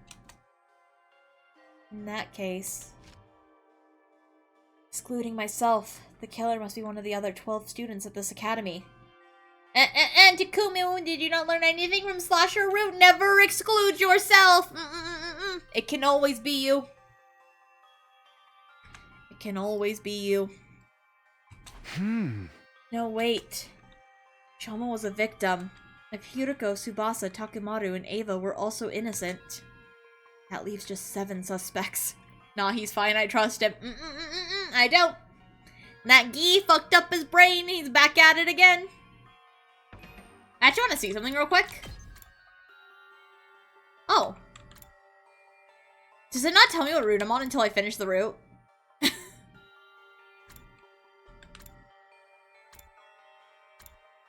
Man.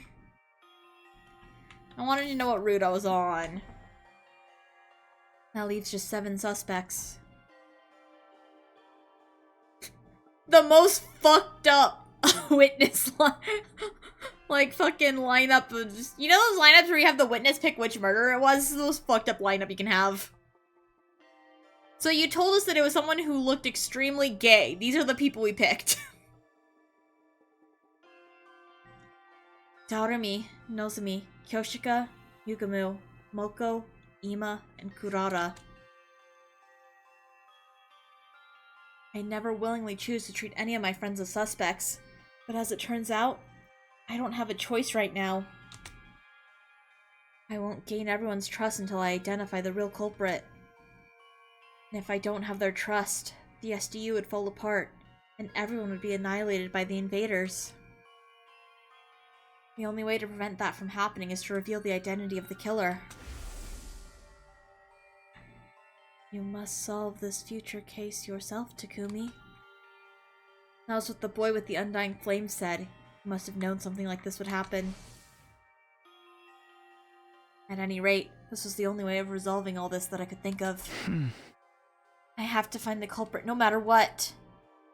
I clenched my fists and resolved to devote myself to the investigation. Collect information.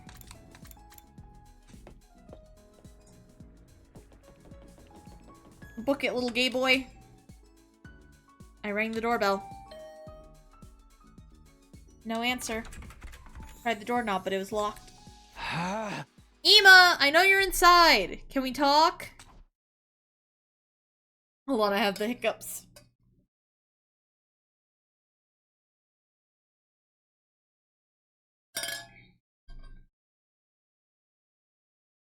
Hey! Trying to track down the culprit, but I need something to go on. At that, a voice called out from the other side of the door. Ah, you're awake, Mr. Tamino. Unfortunately, there's nothing I can tell you. Come on, there's gotta be something. You see, I'm suspicious of you too. I think you may have been the one who killed my dear sister. What are you talking about? I didn't kill her. In the first place, Kako, she... killed herself? Is that what you're trying to say? A preposterous suggestion! There was absolutely no reason for my dear sister to do such a thing. She had no worries, no sorrows. Even if she did develop any, she would have told me about them. My dear sister did not kill herself. I have no doubt she was murdered. Like I told you just now, I suspect the killer might have been you, Mr. Sumino. The only reason I haven't exacted vengeance yet is because I'm not completely sure it was you. Accidentally killing the wrong person would be playing right into the hands of the real culprit. But I might lose my sense of reason if we continue to speak much longer. Can you please leave now, while I'm still in my right mind? I could sense that prolonging the conversation would lead nowhere. Emo refused to respond to any further attempts to talk.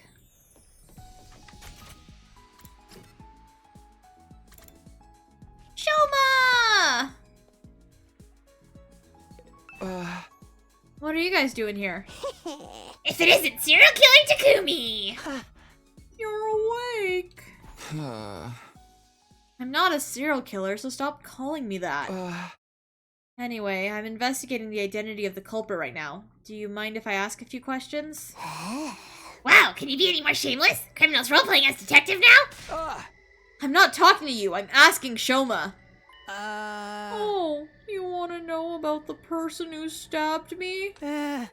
I've told the others a bunch of times already. I didn't get a good look at them.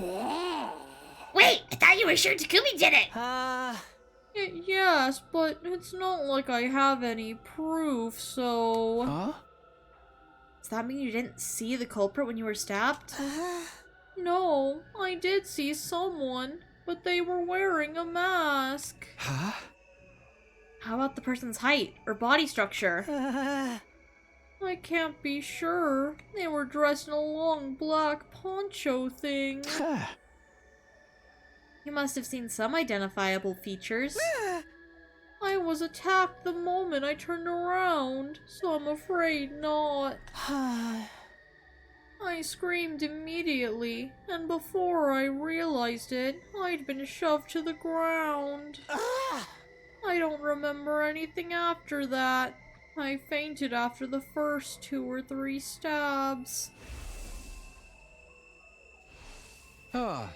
So, you don't even know if it was a man or a woman?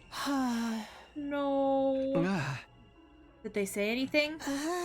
Actually, I did hear something as I was being stabbed. The person kept saying, "Die, die." And you should have been able to recognize the voice. The thing is, I didn't. Why not?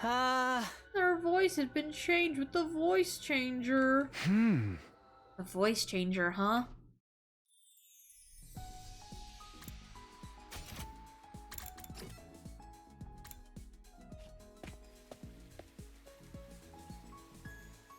Ava? Takumi, long time no see. I heard you were out cold for a while. I woke up all of a sudden for some reason. I'm glad you did. Is there something I can help you with today? There was no point asking Ava about the case, so I decided to talk about something else. Huh? Do you remember what you told me before? It was bothering me that much. I had to choose between lying to you and eventually killing everyone here, or telling you the truth and joining your side. And then you said you decided to take your chances with us, right? Yes, I will no longer try to self-destruct in everyone's presence, for the reasons I previously explained. Then, will you fight with us instead? What? Veshness, the one who betrayed you, is still alive, right? By joining us in battle, you can personally take revenge against her and her underlings. Is that why Tsubasa asked to conduct a thorough investigation of my body the other day? What kind of gay shit Ava be getting up to, man?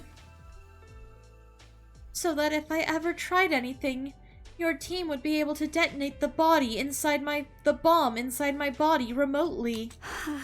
Using the device she made? Yes, but I just want to make one thing clear. I didn't ask for the device because I'm suspicious of you. It's just something that's needed to put the others at ease. Ava thought for a while about what I said. Alright, you saved my life, so if there's anything I can do to help you, I'll do it. Thank you! Unfortunately, you'll still have to wait for a while before I can let you out of here. I need to clear with the others first. Understood. I will wait. Non-lobotomized Ava? Non-lobotomized Ava on the team? Let's go! Yuriko, you were here the other day too. What's so interesting about this place? Oh. I wanted to investigate Kako's body again. What about you? I'm here to investigate the case as well. Oh. As if your clumsy brain could ever bring us closer to the truth. Oh, be quiet! Yuriko decided to repeat herself in a hushed voice. As if your clumsy brain... Hey! You know that's not what I meant! Anyway, have you already looked at Kako's body? Oh. Yes, and the other two as well. Huh? Eito and Gaku too? Didn't we already check Gaku's body on day 24? Yes, but something happened to make me realize I needed to check it again. I've discovered 2 surprising facts after reinvestigating Kako's body. Surprising facts? The first concerns her cryptoglobin. Her body's been almost completely drained of it. What? There's a cut on her ankle. Her body was likely moved somewhere and hung for an extended time. It was returned here after being almost completely drained of cryptoglobin. When? I'll get to that later. Let me tell you about my other discovery first. Yuriko walked to Kako's body and removed the sheet that was covering it. Then she flipped the body over and what I saw flabbergasted me. What the hell? Marks of a stolen heart. Oh, sorry, that was Yuriko. Marks of a stolen heart. What? Somebody cut a hole in her back, smashed her ribs, and dug her heart out. Why would anyone do that? Before we talk about that, check the other bodies as well. I did as I was told and flipped Eito and Gaku's bodies over, only to see the exact same marks on them. A large, empty cavity on their backs. Wait a minute. What's going on here? What indeed? Why are you so calm about this? Their hearts have been removed from their bodies! I know. That's what I've been trying to tell you. When did this happen? When we investigated Gaku's body on day 24, his back was still intact! It still was on day 27, too. I checked Eito's and Gaku's bodies when we moved Kako's body here. Tuh. Nobody had holes in their backs at that point in time. That means it must have happened sometime after the night of day 27. The perpetrator likely did the deed to all three at the same time. That may have been when they extracted Kako's cryptoglobin as well. Who? Simple logic dictates that the culprit behind this series of events did it. Ah. But why? Tuh. How should I know what the culprit is up to? Ugh. Perhaps they are simply a lunatic who collects hearts as a hobby, or a gourmet who enjoys a spot of grilled myocardium with lemon on top. Both examples are crazy! Oh. There's just one thing I can't seem to figure out. Why were the hearts extracted from the back? Huh. Making an opening in the chest would make removing them so much easier. Why go about it this way?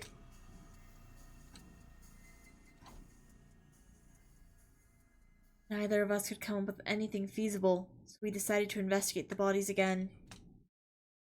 There was not a single further clue to be found.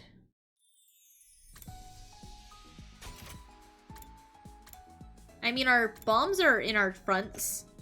If Yugamu taking them out of our bodies in the killing game room was anything to go by. We had the huge scar from like neck to stomach, which means that the bomb's in the front there. So you might risk setting off the bomb if you try to remove the heart that way. Medicine. One of mankind's most eminent inventions for sustaining life. And dealing death. Oh. How can I help you today, Takumi? Told Yugamu that I was investigating the case. Does that include Kako's death too? Yes, the suspicious circumstances of her death bother me as well. My main objective was to solve the attempted murder of Shoma. That didn't mean it was my only concern. Any information that might help solve Kako's case would be more than welcome. There were other cases to think about as well, like Suray's destruction and Gaku's murder. But I hadn't found any further clues to those cases, despite my thorough investigation on day 24. So I decided to focus on Shoma's case first, while the trail was still fresh. There's something bothering you about Kako's case? Yes, there is. Remember her cause of death? She'd ingested tetrodotoxin, an extremely potent poison. When we found her, she was holding a bottle labeled TTX tightly in her right hand. That bottle was originally from this biolab. So the poison was taken from here? That would appear to be the case. Whether by Kako, who then killed herself with it, or by someone else, who used it to kill Kako. Is this room open to everyone? Sure is. There's no lock on the door, and the cabinets are unsecured too. Anyone could have taken anything at any time. Somebody also stole some Gammafiel, plus syringes and needles to administer it. Gammafiel? The substance you used to knock Ima out on day 27? The very same. Huh? But if it's still here, it hasn't been stolen, right? There are multiple bottles here. Several are missing. It didn't happen recently either. I first noticed the missing bottles on day 27.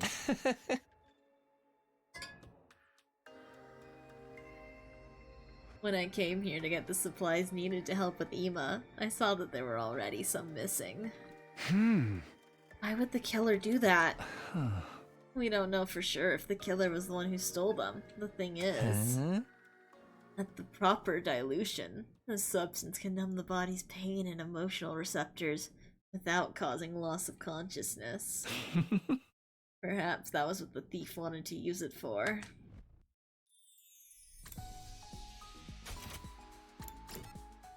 Then, these four, some of my suspects. Oh, you're still in the cafeteria. Don't talk to us now! We are in the midst of a very serious discussion. Nozomi just refuses to listen to reason. What's the discussion about? I still don't believe the culprit is one of us. I'm trying to tell everyone to stop being so suspicious of each other. You saw that device is total for the number of life forms in the school? Yes, but that doesn't prove the crimes were inside jobs. The culprit must have fled outside the wall of fire after stabbing Shoma. And we're trying to tell you that is not possible. Yeah, this doesn't seem like a killer who'd stop at 1 or 2 victims. They clearly said they wanted to kill everyone, both the tape recording and that first message. But I just can't. Takumi, say something. Well... I stammered hard, because I was more in line with Kuraro's way of thinking than Nozomi's. I did feel bad for Nozomi, so I decided to simply avoid committing for now. Sorry, I just remembered I have something I needed to do. Gotta go, bye! Oh wait, Takumi, hey, come back here, please! I ignored Nozomi's pleas and quickly bolted out of the room and into the hallway. I went to the gym last. When I stepped inside, I saw that Tsubasa and Takemaru were already there. Tsubasa, Takemaru, perfect timing. I need to ask you guys about something. What is it? Remember the voice changer you showed me in the garage the other day? Is it still there? Shoma told you about the culprit using the voice changer, huh? Yeah, he did. You guessed right, Takumi. The device has gone missing. I knew it. The culprit stole it, huh? I think so. When did you realize it was gone? On day 28, the day Shoma regained consciousness, I went to the garage to check after hearing his story and... The voice changer was already gone? Yeah, without anyone realizing. She showed us the voice changer on the afternoon of day 24. So it must have been stolen between that time and the morning of day 27, before Shoma got stabbed. What are you two doing here, though? Did a lot of thinking myself while you were out, and I just don't believe Kako would kill herself. Me too. At first, suicide seemed like the only possibility based on the situation. After listening to Hiriko, though, I started to realize how unnatural the whole thing seemed.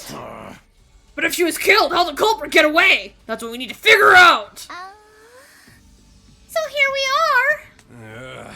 Maybe there's a secret tunnel or something here that we completely missed, you know? We're all here to do the same thing, then. You mean?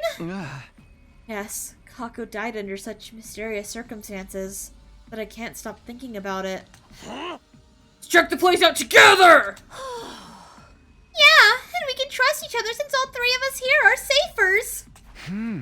Safers? That's the stupidest word I've ever heard in my life, Tsubasa. Those of us that can be safely removed from the list of suspects. Safers! That sounds like a fucking slur, Tsubasa. That's true! Thus, we began to investigate the gym. We went around knocking on walls and floors to check for hidden doors. Some time passed before Takemaru shouted at us from the stage. Tsubasa can stay a little slurs as a treat. She deserves it for being the darkest skinned person here. Hey, come over here! Found something crazy! He was standing at a corner of the stage. Tsubasa and I hurried over. What in the world? No way! There really was a hidden tunnel, or should I say, a hidden ladder! You know, there's a song about this. Secret tunnel, through the mountain. Secret, secret, secret, secret tunnel. I checked this place before, but I found nothing. What did you do? Told you I've got a dog's hearing. Knocked on the floor and knew right away there was an empty space underneath. Then I groped around the surface and what do you know? Rotatable handle came flipping out. Grabbed the handle, pulled it, and there you have it. Let's go see what's down there. Yeah.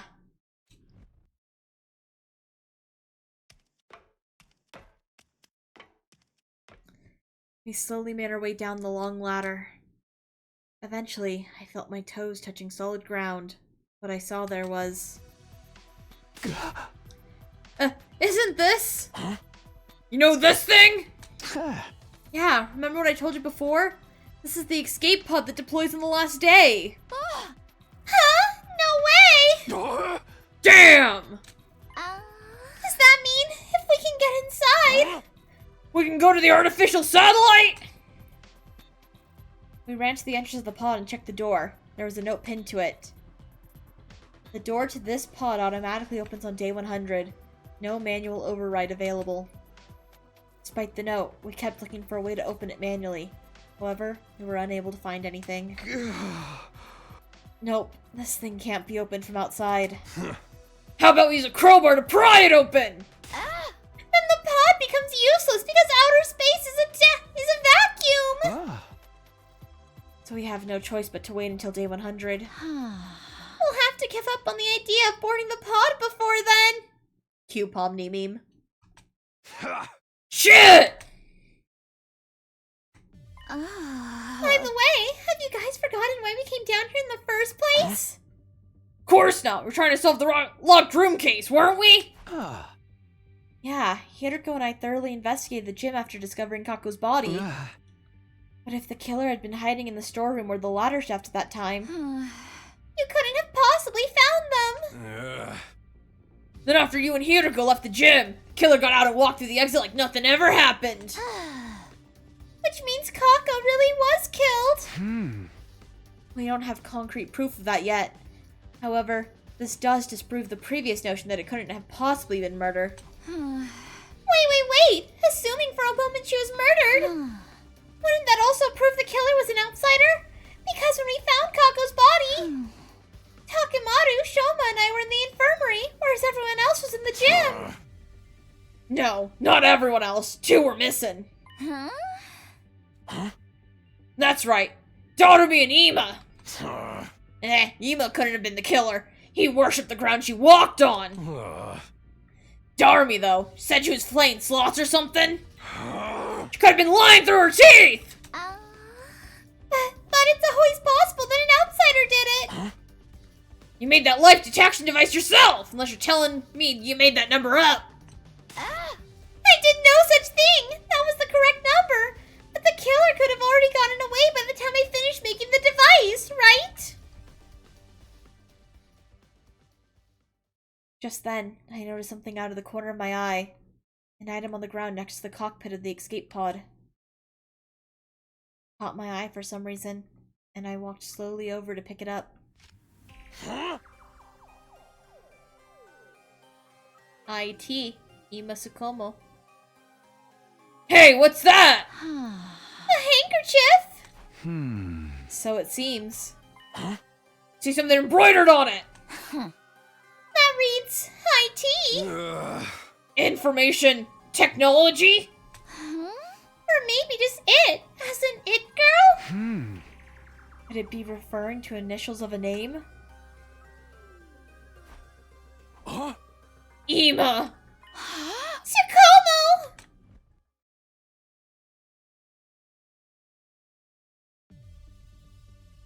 When we exited the gym, we saw that it was already nighttime. I asked Takemaru and Tsubasa to gather the others before heading to Ima's room myself. Come out, Ima! I need to ask you about something! Somehow it felt like he would keep hiding if I told him about the handkerchief, so I decided not to say anything for now. We found a clue that may lead us to Kako's killer! I made that assertion, even though I had no solid proof she'd been killed. I wanted to get him out of the room. A short while later, I heard the door being unlocked. And then Ima appeared from behind it. You believed me about my dear sister being murdered? Yes. Can you come with me? Slowly but surely, Ima nodded in assent. Takemaru, Tsubasa, and I took everyone to the storeroom, where the escape pod was being kept. We told them how we had found the place, and how the pod could only be used on day 100. Climbing back out, we all headed to the cafeteria. Huh? So what was the clue that you found? Ah. For that, I need to check something with Darumi. On day 27, when we found Kako's body, were you really playing slots at that time? Huh? You're still suspicious of me? Then check the machine's play log. Then you'll know for sure I was playing around that time. How could I have possibly stabbed Shoma if I'd been hiding in that storeroom the whole time? The only way out of that place is through that tunnel, right? I wouldn't have been able to get out of the gym until the coast was clear. Huh. Mayhaps you clambered out of the escape pod's elevator shaft? I'm no Spider-Woman! That shaft has no footholds! It's impossible to climb! The ceiling of that shaft is covered with a thick wall! It's not something that can be opened by human hands. How about this? You were the one to kill Kako, but not the one to stab Shoma. You're suggesting there were two culprits? Indeed I am! And does the number 2 ring any bells with regard to the situation? When we found Shoma's body, there were 2 people missing from the scene. You're suspicious of me as well? Ima's face twisted into a grimace. I hesitated for a moment when I saw his expression, but decided to show everyone the handkerchief we found.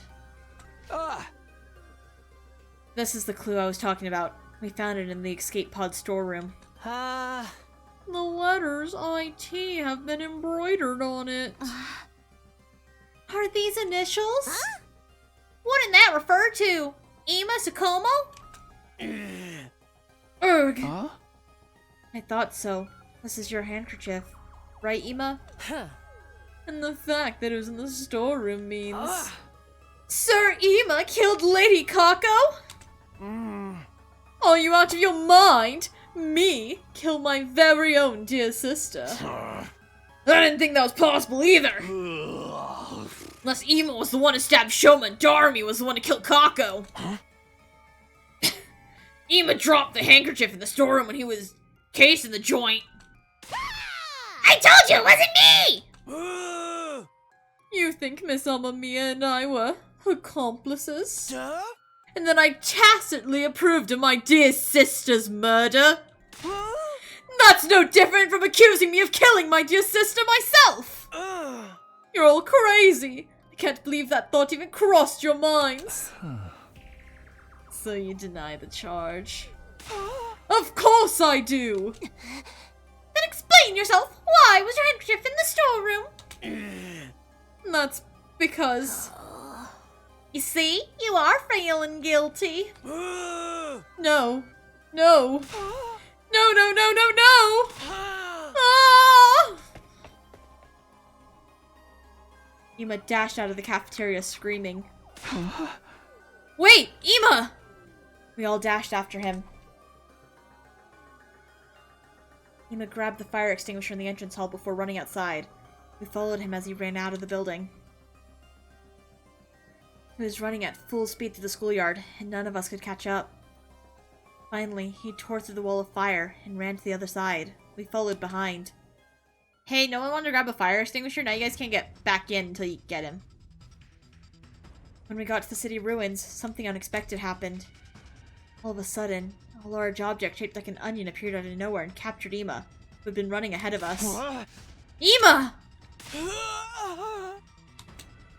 The onion object then flew up high into the air with Ima and vanished out of sight. What just happened? Well, that just happened. And what was that thing? I'd seen that onion-shaped thing before in the previous timeline. That was probably a commander. And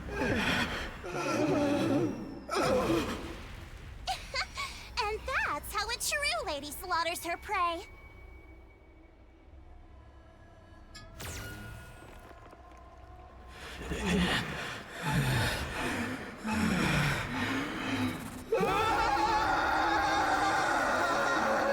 Me for real. They're doing that to me tomorrow. Are you serious? Ima's been captured by the enemy? No way. That can't be true. It's right! We can probably figure out where they went! What? You know how Ima's been rather emotionally unstable lately, right? So much so I thought he might just end up going missing one day, so... I secretly planted a transmitter in his body when bringing food to him. It's really fucked up, but I mean it worked out this time, didn't it? We should be able to see where they took him from the war room. You clever girl, you. Okay, let's all head back for now. Okay, so apparently I guess someone did bring a spare fire extinguisher. We traced the transmitter and quickly figured out exactly where Ima had been taken. It was the enemy relay station we had visited in the previous timeline. We immediately started making a plan to get Ima back. After some discussion, we decided to split into 2 teams. The rescue team, me, Hiroko, Takemaru, Tsubasa, Kurara. The defense team, Nozomi, Moko, Kyoshika, Yugumu, Shoma, and Darumi. Must we rescue him even though he may very well be the killer? It's not set in stone yet. What if it was all a mistake? Could you ever live with the fact that you abandoned an innocent friend? I knew you would say that. I was just making sure. Having only 5 people in the defense team is not very reassuring. Yeah! Can't we add 1 more or something? Now, what if the enemy attacks in the meantime? We can't afford to be lax on home security. In that case, Takumi! Yeah, it's time. Everybody follow me.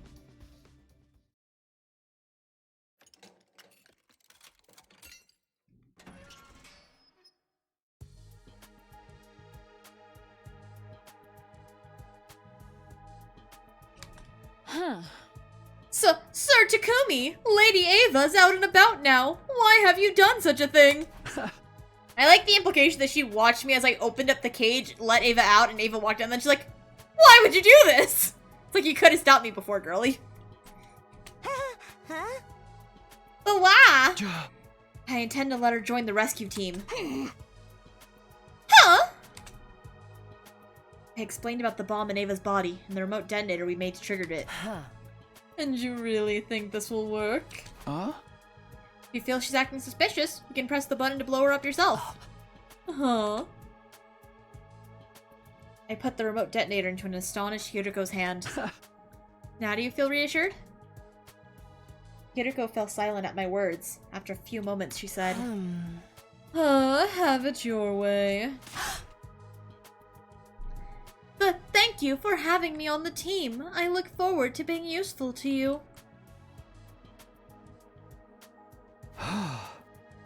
Alright then, I'll be right back. With Ima! Good luck! Stay safe! The rescue team set off for the enemy relay station, where Ima was being held captive. Can't wait until Hiroko blows Ava's shit schmoove off.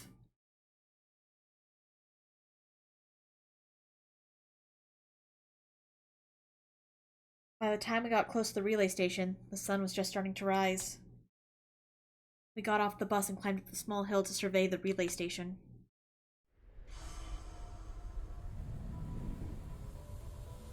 Wowie bazowie! We don't know where exactly Ima is being held in this base, but that doesn't matter. Let's just bust in there and start kicking ass and taking names. Fuck yeah! Yeah, you guys already saw how that commander could fly. That has to be Quenzele. Quenzele? Is that his name? Yes, and he's an absolute creep. Feel free to make mincemeat out of him. Damn, Ava! A flying enemy? Sounds like a headache already. How do we even get to him? We'll be fine with my specialist skill on our side. I'll whip up some surface-to-air artillery and knock him down in one shot. The thing is, I'll have to start crafting it after he actually appears. Why? Can't you just make it now? This particular weapon can only hold its shape for 5 minutes. After that, its internal pressure will cause it to explode. It's a little fucked up. Can you build a better machine, Kurara? Got it. Guess there's no helping it then. Okay, guys, let's do this. Special Defense Unit, move out! I love Ava. She's so pretty.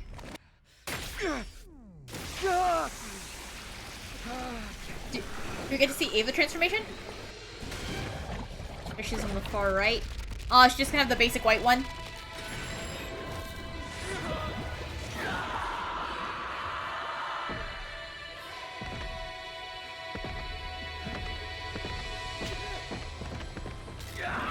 Yeah. I guess we can't really have her use her full commander form. Grr, I keep forgetting streams. No ping, so sad. Aww! Well, you made it with... We still have about an hour left.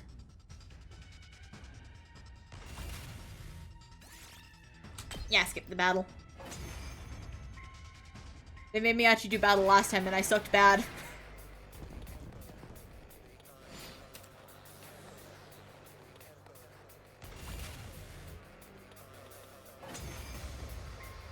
Wave 2 end. Kurara, build your Now, surface do you area. understand that I would never betray you? I shall reserve judgment until this entire battle is over. Where's the commander? That Quenzele guy? He should be here any time now. Aha. Speak of the devil. Alright, Kurara, surface to air missiles! I'll be sure to make it agonizingly painful when I kill you.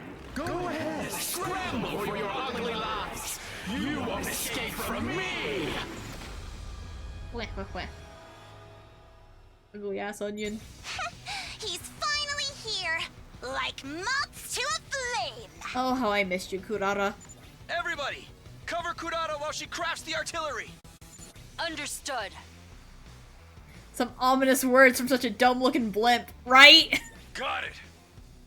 Did I miss any endings this stream? So this specific stream, we spent the beginning getting like a bunch of the like bad endings from the killing game route. And then we went back to before you choose to be in the killing game.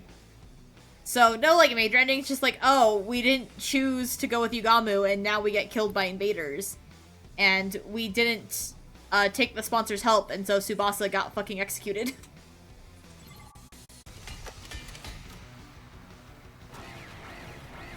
Yeah, instant death endings don't count, TM. Surface to air missiles. It's set. Told you it wouldn't take long.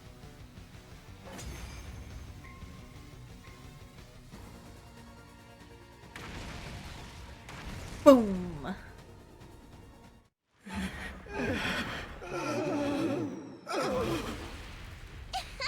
And that's how a true lady slaughters her prey. Whoa, deja vu.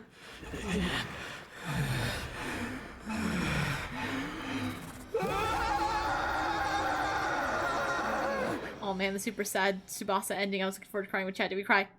Gonna be honest, no, we didn't cry. I just kind of called Takumi an idiot. It was sad. It was very sad that he wanted to protect her and he couldn't, but I just kind of called Takumi an idiot.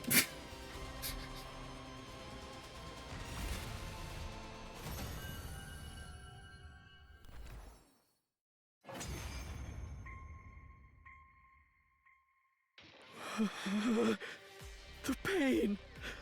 It hurts. Haha, wah, it sucks for you. Why Womp do womp. this? What has prompted this cruelty? Serves you right, Quenzele. You're... Ava. I noticed you were here a while back, but... Does this mean you've switched allegiances? Yes. It's not as if I had any future in the Sovereign Army anyway. Whoa, lore drop. Womp womp. Suddenly, Quenzele broke off and stared at something behind us. Overlord Veshness! Shit, what? What? We all turned around at the same time, but... Huh? There's no one there. He fucking got us! He pulled a gullible on the ceiling! Oh my god! Don't tell me. We turned back around, but it was too late. During those precious few seconds, the defeated commander had disappeared completely. No way he didn't just get us with that! No fucking way! He got away? Freaking coward! I guess you could say that Quenzele has been... quenceled. The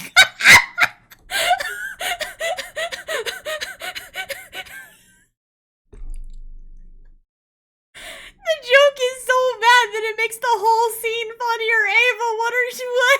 I think we need to kill her. No, I'm in love with her. I need to become... I forgot the kid's name. Fuck, what was her name? I need to become Commune's stepmother. Now.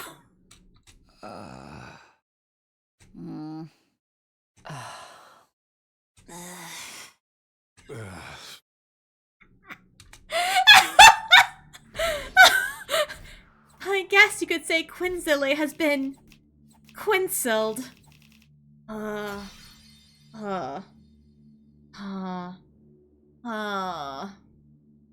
Fucking, that was so good. I love you, Ava. I want to give you a kiss on the mouth. After the battle, we split up to look for Ima. It took a while, but I eventually found him locked up in a cage. Ima, are you alright? Hold on. I'll get you out now. Mr. Samino! I swung my sword down in the lock and it broke apart with a loud noise. Shitty-ass cage. I opened the door and quickly guided Ima outside, but then...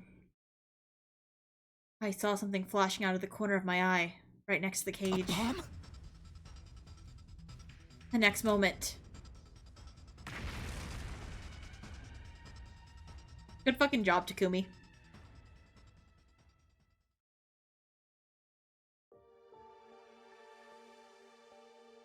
I instinctively grabbed Ima from behind. The snap action meant my body shielded Ima from the brunt of the blast. Scalding pain ripped through my back. I choked down a cry of pain and asked, Ima, are you okay? Yes. But what about you? Yeah, don't worry about me. As long as you're fine. Huh? Huh? Mr. Samino? Mr. Samino! Mr. Samino! I hope we play the rest of this route as Nozomi.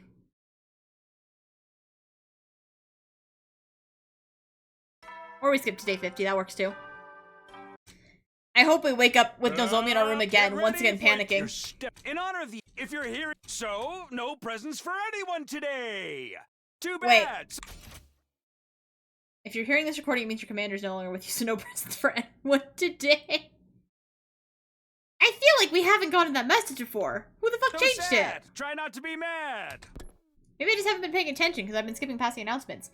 Hi, Nozomi! I woke up to the expected sight of Nozomi sitting right in front of me. This time, she wasn't shocked at all. Instead, she looked at me with this gentle softness in her eyes. Morning. You're awake now?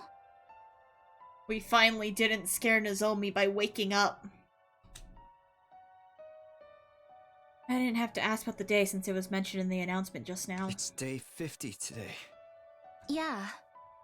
Oh, don't worry about the feeding drips. We went to the second academy and brought a whole lot back. Oh. Thanks as always. You should thank the others too. They were the ones who actually got the drips, and I wasn't the only person taking care of you while you were out. I sat up in bed. For some strange reason, I wasn't feeling any aches or pains. You seem fine physically. The truth is, your external injuries weren't as bad as they seemed. Which means the real reason I was out for such a long time was because of the fainting disease. I think so. Has anything changed? You mean the murder cases? We haven't made any progress. Ima and Doremi are still denying they were working together. Tsubasa and I don't believe they did anything either, but the others... Oh, something else has changed though. Ima's taking part in the defensive battles. What? You shielded him back at the enemy relay station, remember? He said he's joining the fight for you. I see. That said, he's still as reticent as ever, and hardly ever leaves his room otherwise. Who can blame him, though? Other than Tsubasa and me, everybody's suspicious of him. But he did say he was willing to tell you, and only you, everything. Huh? Really? Yep, so go find him later, okay? Later? Were you expecting me to not act right now after what you just told me? I jumped up and dashed outside immediately.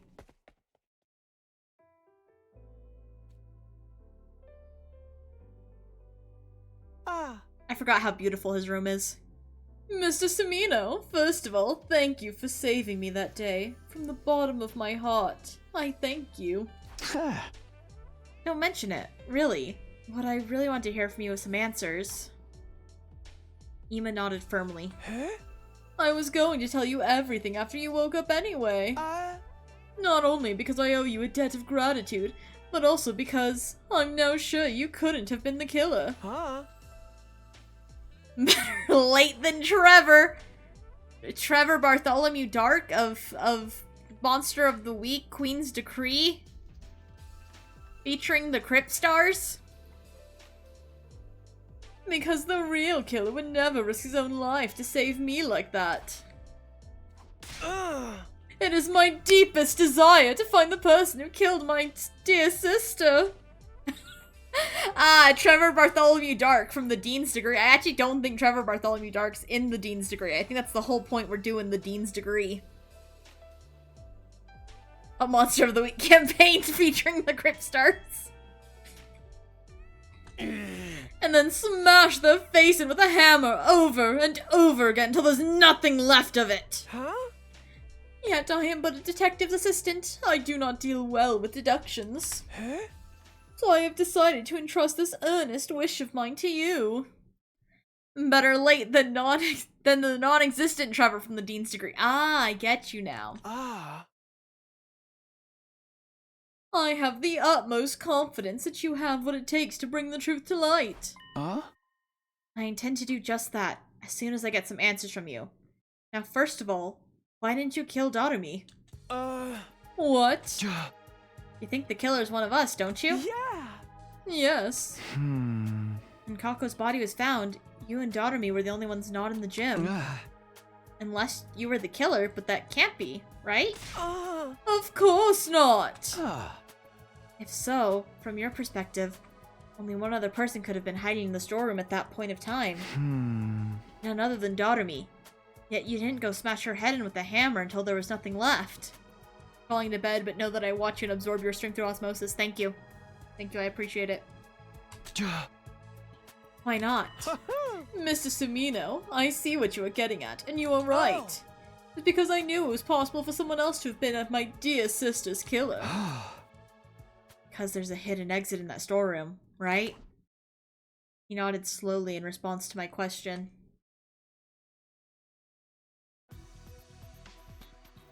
Opposite the cockpit section of the escape pod lay a heap of metal containers. When we moved the heap away, we found a large ventilation shaft. Is this it?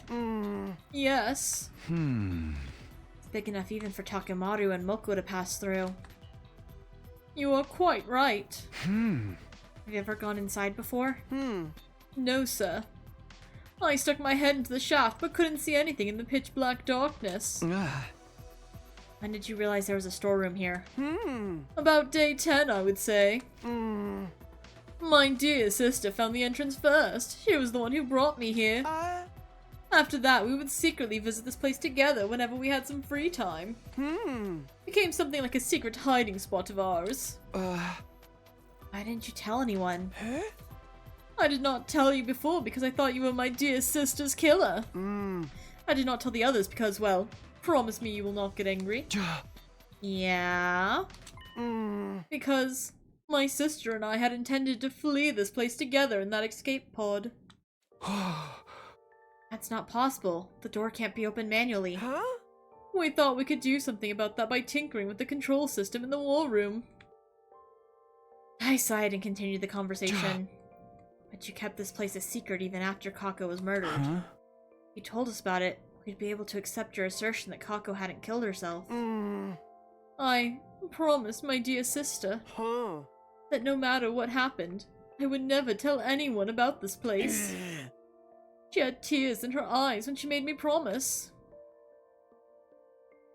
I want us to live together in the Tokyo residential complex again.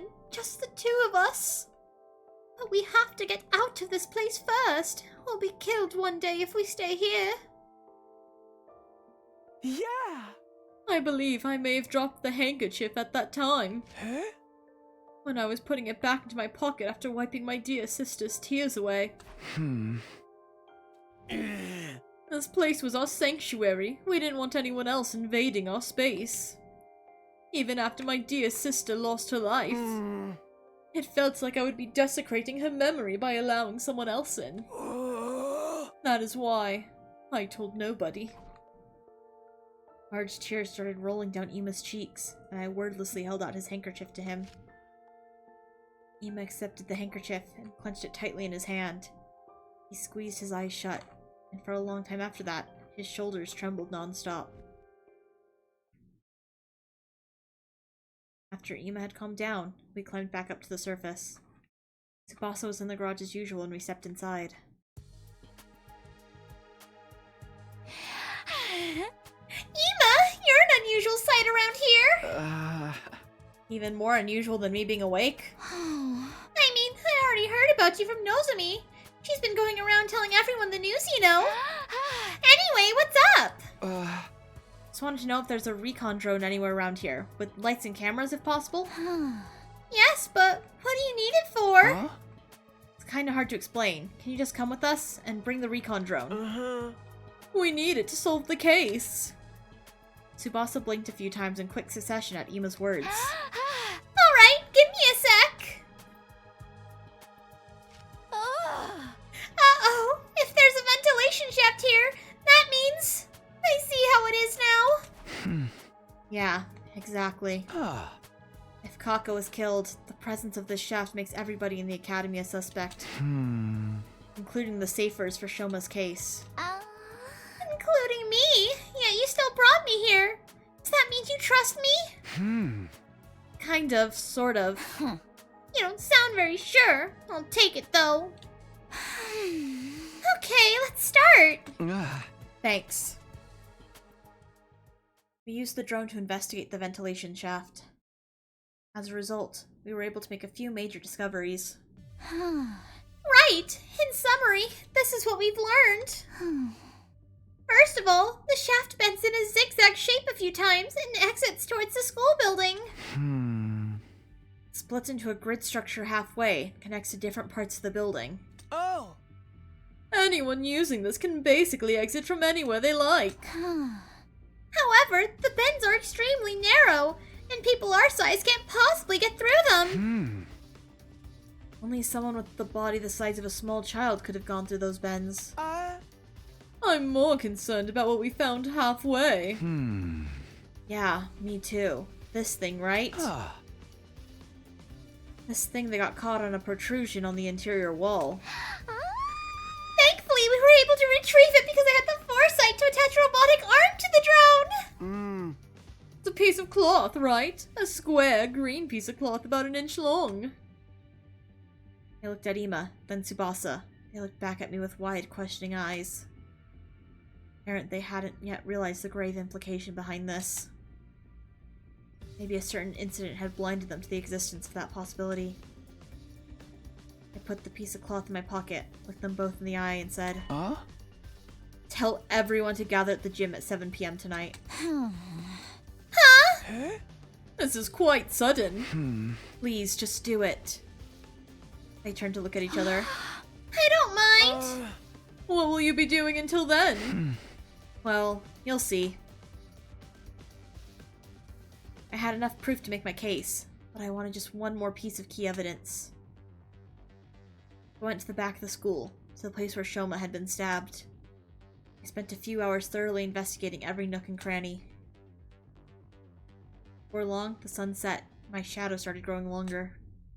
At that time, I found something. A faint trace of blood on a corner of a rock. It was maybe 30 feet away from where Shoma had been stabbed. I didn't think blood from his injuries could have sprayed that far, which meant... Shoma lied. I entered the gym at 7 p.m. sharp to find everyone already gathered there.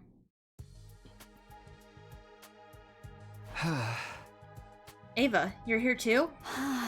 Yes, I have received an official release. I have been given Eito's room and do not have to sleep in the cage anymore. All credit goes to Takumi and Tsubasa. The remote detonator you suggested has allowed everyone to accept my presence with the greatest peace of mind. I duplicated the device and gave a copy to everyone. I'll pass it yours later, Takumi. That's fucked up! Holy shit! If I was Ava, I'd be so fucking scared for my life. I'd rather be in the cage than know that every single person at this school has a copy of the device that can instantly kill me. What the fuck? Who wants that? No, I don't need one. Okay, but like, that's really funny. Yeah, we'll let you, you know, sleep in an actual bed, like, in a room, if you're okay with every single person in the school, including, like, ones that may be a murderer, because we're solving an active murder case. Like, everyone has a copy of the button that instantly kills you. And only you. Yes, that is great, thank you. Like, what the fuck? What the fuck? That aside, what are we all here for? Well, you see... I turned my gaze upward, then slowly lowered my head. I figured out who killed Kako and stabbed Shoma. Can't do the time, don't do the crime. Could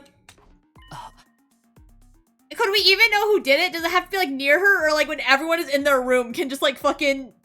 I don't know, fucking Doubter-me, get bored and hit the detonate button. Ava fucking explodes while trying to sleep in her room. We all have to go, okay, who hit the explode Ava button? Fess up.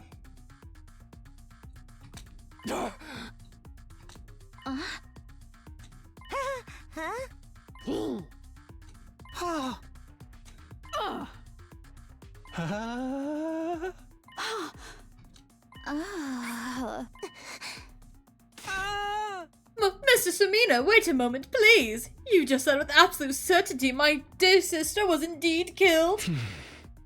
Yes, the situation points to that fact. Who did it? Ima, I need you to promise me something first. Promise you won't lay a finger on the killer when you realize who they are. I won't tell you the truth unless you promise me that. Saw him gritting his teeth, the scowl on his face. Still, he nodded firmly and said, Fine, I promise that. I won't lay a finger on that cursed scum. Good. Alright. Much as I wish I didn't have to do this. Here goes. The person who killed Kako and stabbed Shoma. It was... The name of that person is...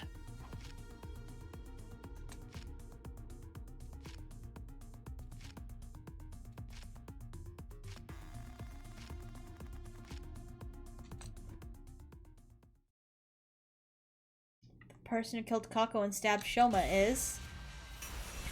Oh, this is cool. I think I know who it is though. Oh, I like how they give me like, Gaku, Kako, and Eito are here, but... Shoma Genzaki. Is Shoma the one behind this? It was Eito, that would be a funny option. He was the one behind like the fucking killing game, last route. It was Takumi. Honestly, I'd believe it. I've done slasher route. But no, only a small child can fit through the vents. Killer. The green fabric was Shoma's clothing. And the fact that there was blood not where he was stabbed means that Shoma lied about how he was killed. You! Shoma Genzaki! What are you talking about, Takumi? Have you forgotten that I was a victim too? I was stabbed! Stop running your mouth, and just watch as I expose every last detail of your criminal wrongdoings from start to finish.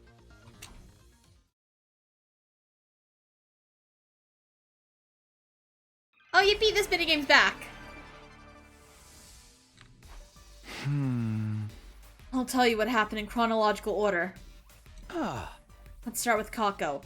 Her estimated time of death is between 1 and 4 a.m. on day 27. You met up with her before that, on day 26. To tell her to come to the gym during that period of time. So she showed up at the gym as asked. Where you made up some reason for her to swallow that thing. That thing? What thing? TTX. I'm talking about TTX. Tetrodotoxin. I love how they have this minigame once every 10 routes, for real. It's extremely poisonous. Ingesting just 1 to 2 milligrams is fatal. That's how you poison Kako to death! Erg! After poisoning Kako, you put the bottle of TTX into her right hand. And you block the gym door using a mop as a latch. Thinking you could make her death seem like a suicide with all that nonsense. Once that was done, you climbed down the ladder at the corner of the stage into the escape pod storeroom. You already knew that shaft was there. Because you'd seen Ima and Kako going into the trap door before. You did your homework and went down to check out the storeroom as well before carrying out your plan. That's why you also knew about the ventilation shaft. And you used that vent to return to the school building. That's the main reason causing me to single you out as the culprit. The main reason? Anyone could have used the ventilation shaft to get back into the school. You can't accuse me of being the culprit because of that. You're the only one who would fit. I can. Because of how the shaft bends in a zigzag shape and extends towards the school building. The bends are extremely narrow. Only someone with a body the size of a small child could have gone through those bends. In other words, the only one who could have gone through those narrow bends is you, Shoma. You can't say that for sure. A girl who was flexible enough could have passed through as well, right? No, it's physically impossible. Erg. Anyway, there was something left behind in the ventilation shaft. That's what's going to serve as irrefutable proof of your guilt. Irrefutable proof? Let's see this proof. What is it? Green cloth. Your undies! Here it is. This square piece of inch-wide green cloth. Out of all of us, only Kurara, Takemaru, and Shoma wear something green on them. But Kurara's tomato mask isn't made of cloth, so this scrap can't be hers. The shade of green on Takemaru's jacket is less vibrant than the scrap too. Shoma, turn around. Why? Just do it! I just checked. Part of Shoma's backpack has been torn. The torn part perfectly matches this cloth scrap. Indeed, I too witnessed it, and have concluded they are a perfect match. Erg! You couldn't have passed through the narrow bends of that shaft while still wearing your backpack. But you couldn't leave it in the shaft either. So you tied the shoulder straps to your feet and pulled it along as you climbed up. That's how the backpack got caught on a sharp edge protruding out of the inner wall of the shaft. This cloth scrap got torn off because of that. No! This is fake evidence planted by the real culprit! Someone's trying to frame me! That was the case. Why would that someone stab you? That one act would completely divert all suspicion away from you. Oh.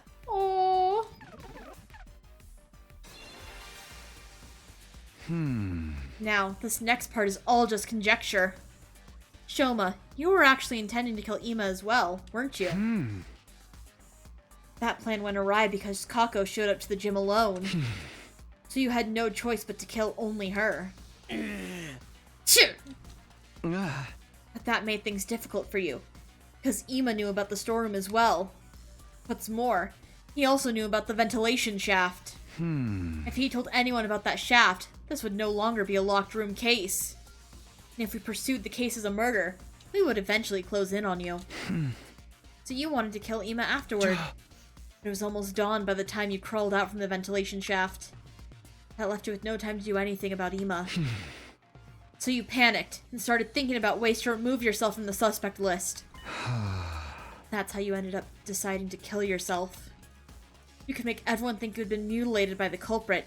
He would never even dream of suspecting you. You're being ridiculous. This is way too bold a plan for someone like me. Who would dare kill themselves just to make it seem like they were innocent? What's the point of being seen as innocent if you're dead? You weren't actually gonna die. You knew about the revival-matic, and you knew if you screamed loud enough, we'd find you. Actually dying was never part of your plan. In fact, you were absolutely confident you wouldn't die, because we have the revival-matic in the infirmary. But for that to work, you had to die in a way that allowed us to find your dead body quickly. After all, we wouldn't be able to revive you if too much time had passed. That's why you screamed, right? And right after the morning announcement, so that everyone could hear you. Then you stabbed yourself all over, and temporarily ended your own life. I can't believe I'm listening to this. Please be realistic. No one in their right mind would willingly stab themselves that many times. It just doesn't make any sense. We're not talking about cutting your wrists or slitting your throat here. Stabbing your own body over and over again like that?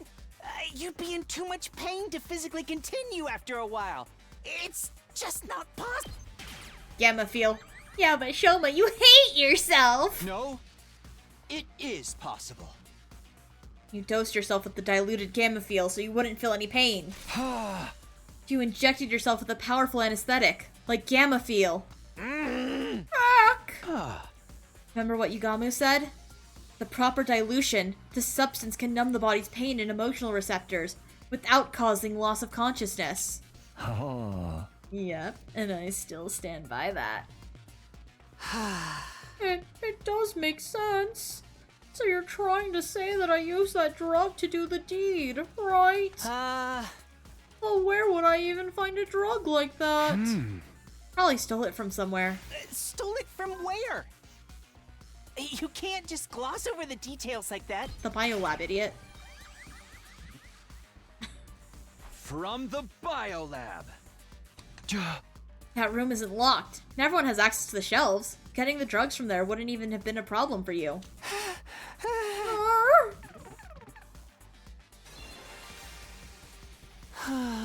Alright. Assuming that I did inject myself with that anesthetic. How did I get rid of the hypodermic needle afterwards? When you found me at the back of the building, was there anything like that on me? There wasn't, right? Tossed it.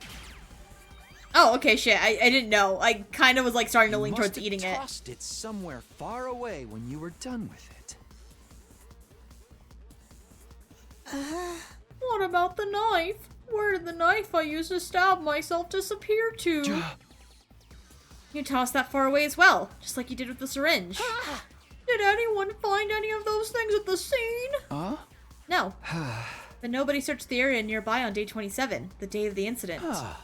You could have collected those items the next day, on day 28, after you woke up. But still, you're just guessing at this point. You've got no real proof. No proof that I threw the knife away after stabbing myself. I do have proof. It's not with me right now, but I did find something. There was something some 30 feet away from where we found you. What was it? What did you find? Bloodstain. I saw bloodstains. Just a little patch on the corner of a rock. In a place where blood from your injuries couldn't have reached. Those stains prove that the bloody knife had been thrown over there. That's enough already! It doesn't matter what you're trying to say, because you have no solid proof! The green cloth was the only piece of substantial evidence you managed to produce.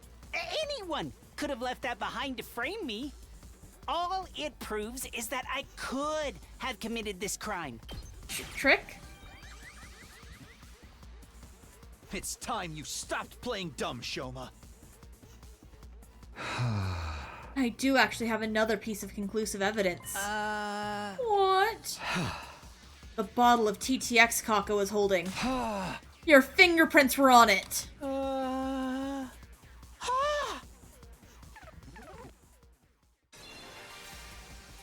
That can't be. It can't be. It just can't. It can't! My fingerprints can't be on that bottle. I was wearing gloves when I... You fell for it. Takumi's kind of hot like this.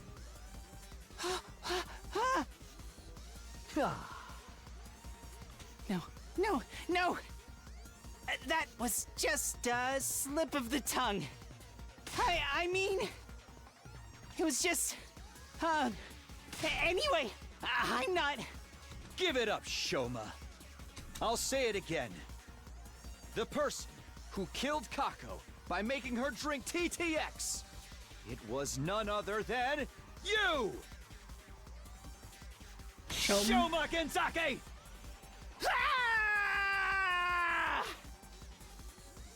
Kumi's hot when he's accusing someone of murder. Okay, new dream fantasy. I need me a hot detective who's like investigating the murders that I'm doing because I'm a yandere. So I'm like going yandere mode and killing any girl who's into him while he's investigating me. And we have a hot sexually tense moment where he's showing all the evidence against me. Dream situation right there.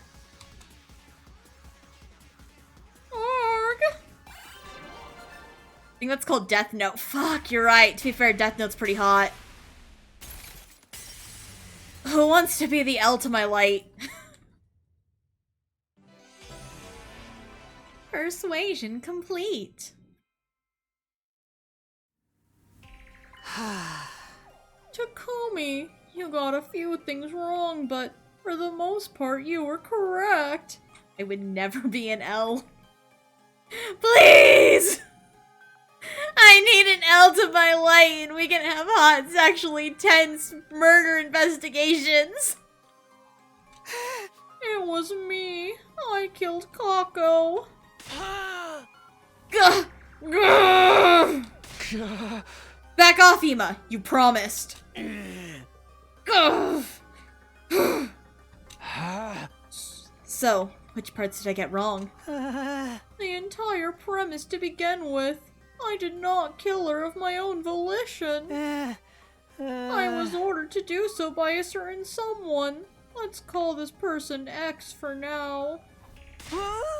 Stop trying to make excuses for yourself! I'm telling the truth. Please believe me. Tell us more about this order you received. Just before dawn on day 26, I woke up to someone tapping my cheek. When I opened my eyes, X was there, right in front of me. You didn't lock the door? I did! I think X was already hiding inside before I came in. You know who's pulled that trick before? Ato. Under the bed or something. You know who pulled that trick before? Ato. What did X say? X said... I killed Gaku, and intend to make you my next target. But I'll let you off if you follow my instructions. If you go against me, or tell the others about my existence, I'll blow up the bomb inside your body immediately. Yes. The bomb planted in all of your bodies by that robot known as Seaway. Just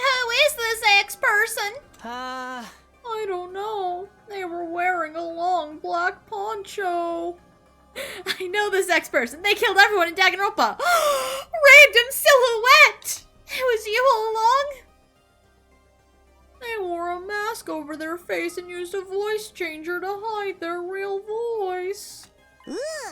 That sounds like the fake stabber you made up to fool us! I mean, it's true I wasn't stabbed by a person of that description, but that person definitely exists. What happened after that? I followed X's instructions. I didn't want to be killed the way Gaku had been. X came up with the entire plan. They told me about the ladder shaft, escape pod hanger, and the ventilation shaft. The tetrodotoxin. It was X who obtained that bottle of TTX too. After that, I simply asked Kako to meet using the script X had prepared. What did the script say? To speak to her on the afternoon of day 26. Kako, I know about the storeroom with the escape pod too. I did some research in the library and found a way to open the cockpit and launch the pod into space. So, would you like to escape from this academy together with me and Ima? If so, come with Ima to the gym tonight at 2 a.m.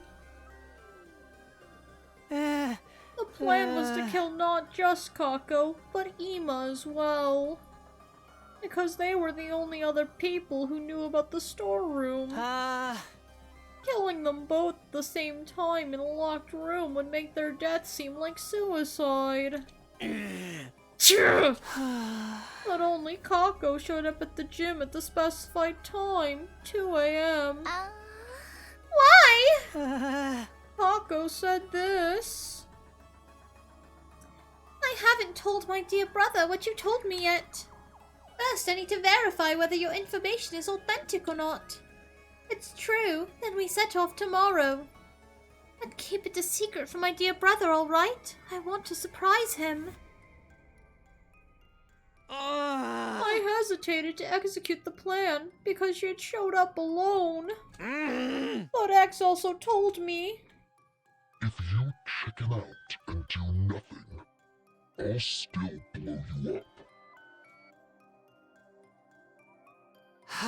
So I passed Kako a water bottle mixed with TTX. Takumi more or less covered what happened after that until I returned to the school building. Except, I had not foreseen that my backpack would get torn along the way. After returning to the first floor of the school building, I was at a loss because I didn't know what I was supposed to do about Ima. It was going to be difficult to kill him because the sun had already risen by then. Suddenly, X appeared again. Ima probably knows about the ventilation shaft. If he spills the beans, they'll all know Kako didn't die in a locked room. They'll start investigating the case as a murder instead of assuming it was a suicide. The morning announcement will be playing soon. You won't make it back to the roof in time. Somebody will realize you were out and about before dawn.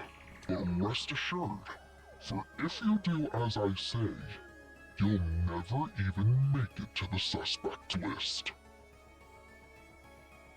That's why you went back to the back of the building and... Yes, I had been left with no other choice. But I was hesitant right up until the moment I injected myself with the gamma feel. Once I did that, it was as if my sense of fear completely evaporated.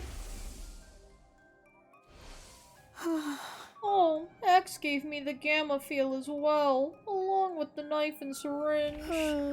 I'm pretty sure X must have been the one to collect the knife and syringe that I dropped after I did the deed. Because I know I definitely didn't retrieve them. His story thus told, Shoma slumped his shoulders and bowed his head deeply. The silence that followed stretched on until Hiriko finally spoke up. I just have one last question, Shoma. Do the words back or heart ring any bells? Back or heart? No, I have no idea. Thank you. Your reaction was the answer I needed. Guess that's that, Takumi? Yeah, Hex must have done it. If Shoma wasn't involved in that particular affair. Everyone was looking at us in confusion. Probably because nobody knew that someone had stolen the hearts from the dead bodies. Then Shoma started trembling like a leaf, as if he suddenly remembered something. Oh no! That's it! I'm gone for! I told you about X! The bomb inside me is going to blow up now!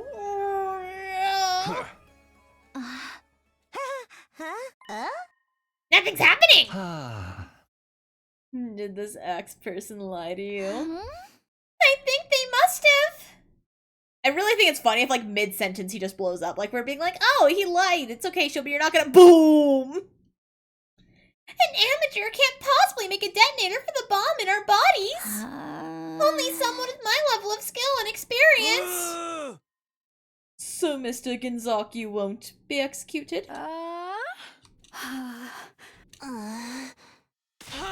Then I'll do it myself! I'll kill you and I'll tear you limb from limb!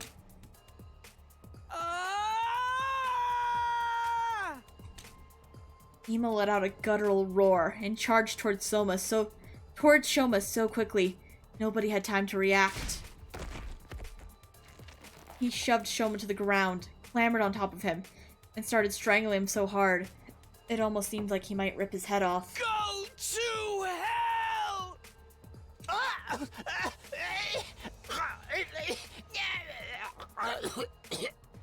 Ima, no! I ran over in a panic and pulled Ima off.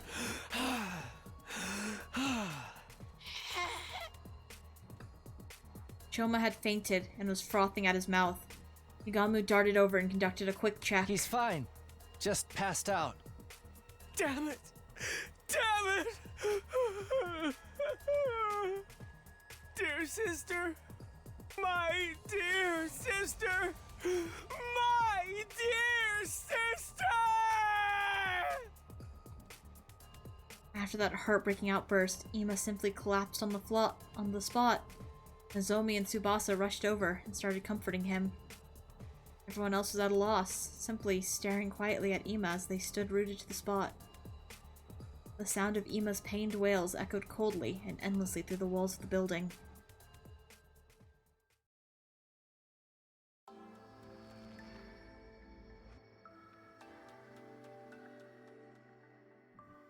We moved the unconscious Shoma into the cage in the courtyard and made sure it was properly locked.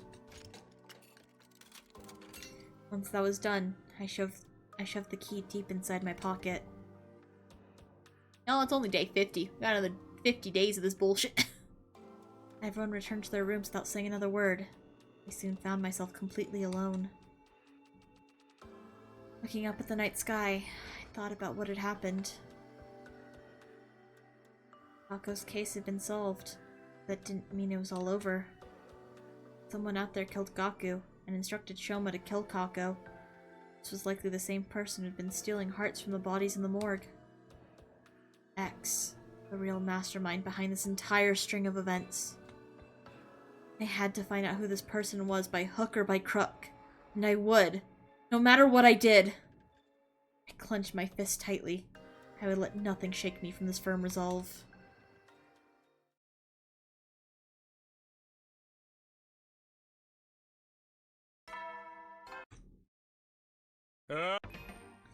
And that's a good place to call it. Look at that, we have 24 endings. We're on day 50 of this route. Things are going well. Ignore the deaths. Ignore the deaths and that someone committed murder. We solved the murder at least, guys. We solved it. Yippee! Anyway, let's head to my room. Only 6 more years to go. It's not gonna take that long, I promise. I promise I'll get it done before then. I pinky promise. Alright. So, when will I next be live? Tomorrow! Me and Aurora are gonna be playing this game called Bokura that I'm pretty sure we both bought 2 years ago during a Steam sale because we're like, oh, we'll find a time to play it on stream. And we're just now getting to it. So you haven't done any spare 8-though routes, right, LMAO? So much more to go. Yeah, I haven't done any spare 8-though routes. This is the last one, I think, on the kill 8-though side. 6 more years to go, maybe. No, maybe it's not 6 years. Maybe it's just 3 years. Ignore that one. I get you, I get you. Next time I'll be live is tomorrow with Aurora playing Bokura. And other than that, thank you everyone for coming, thank you everyone for watching, and I'll see you all next time. Bye-bye. Bye. Bye-bye. Bye-bye. Bye-bye. Bye-bye.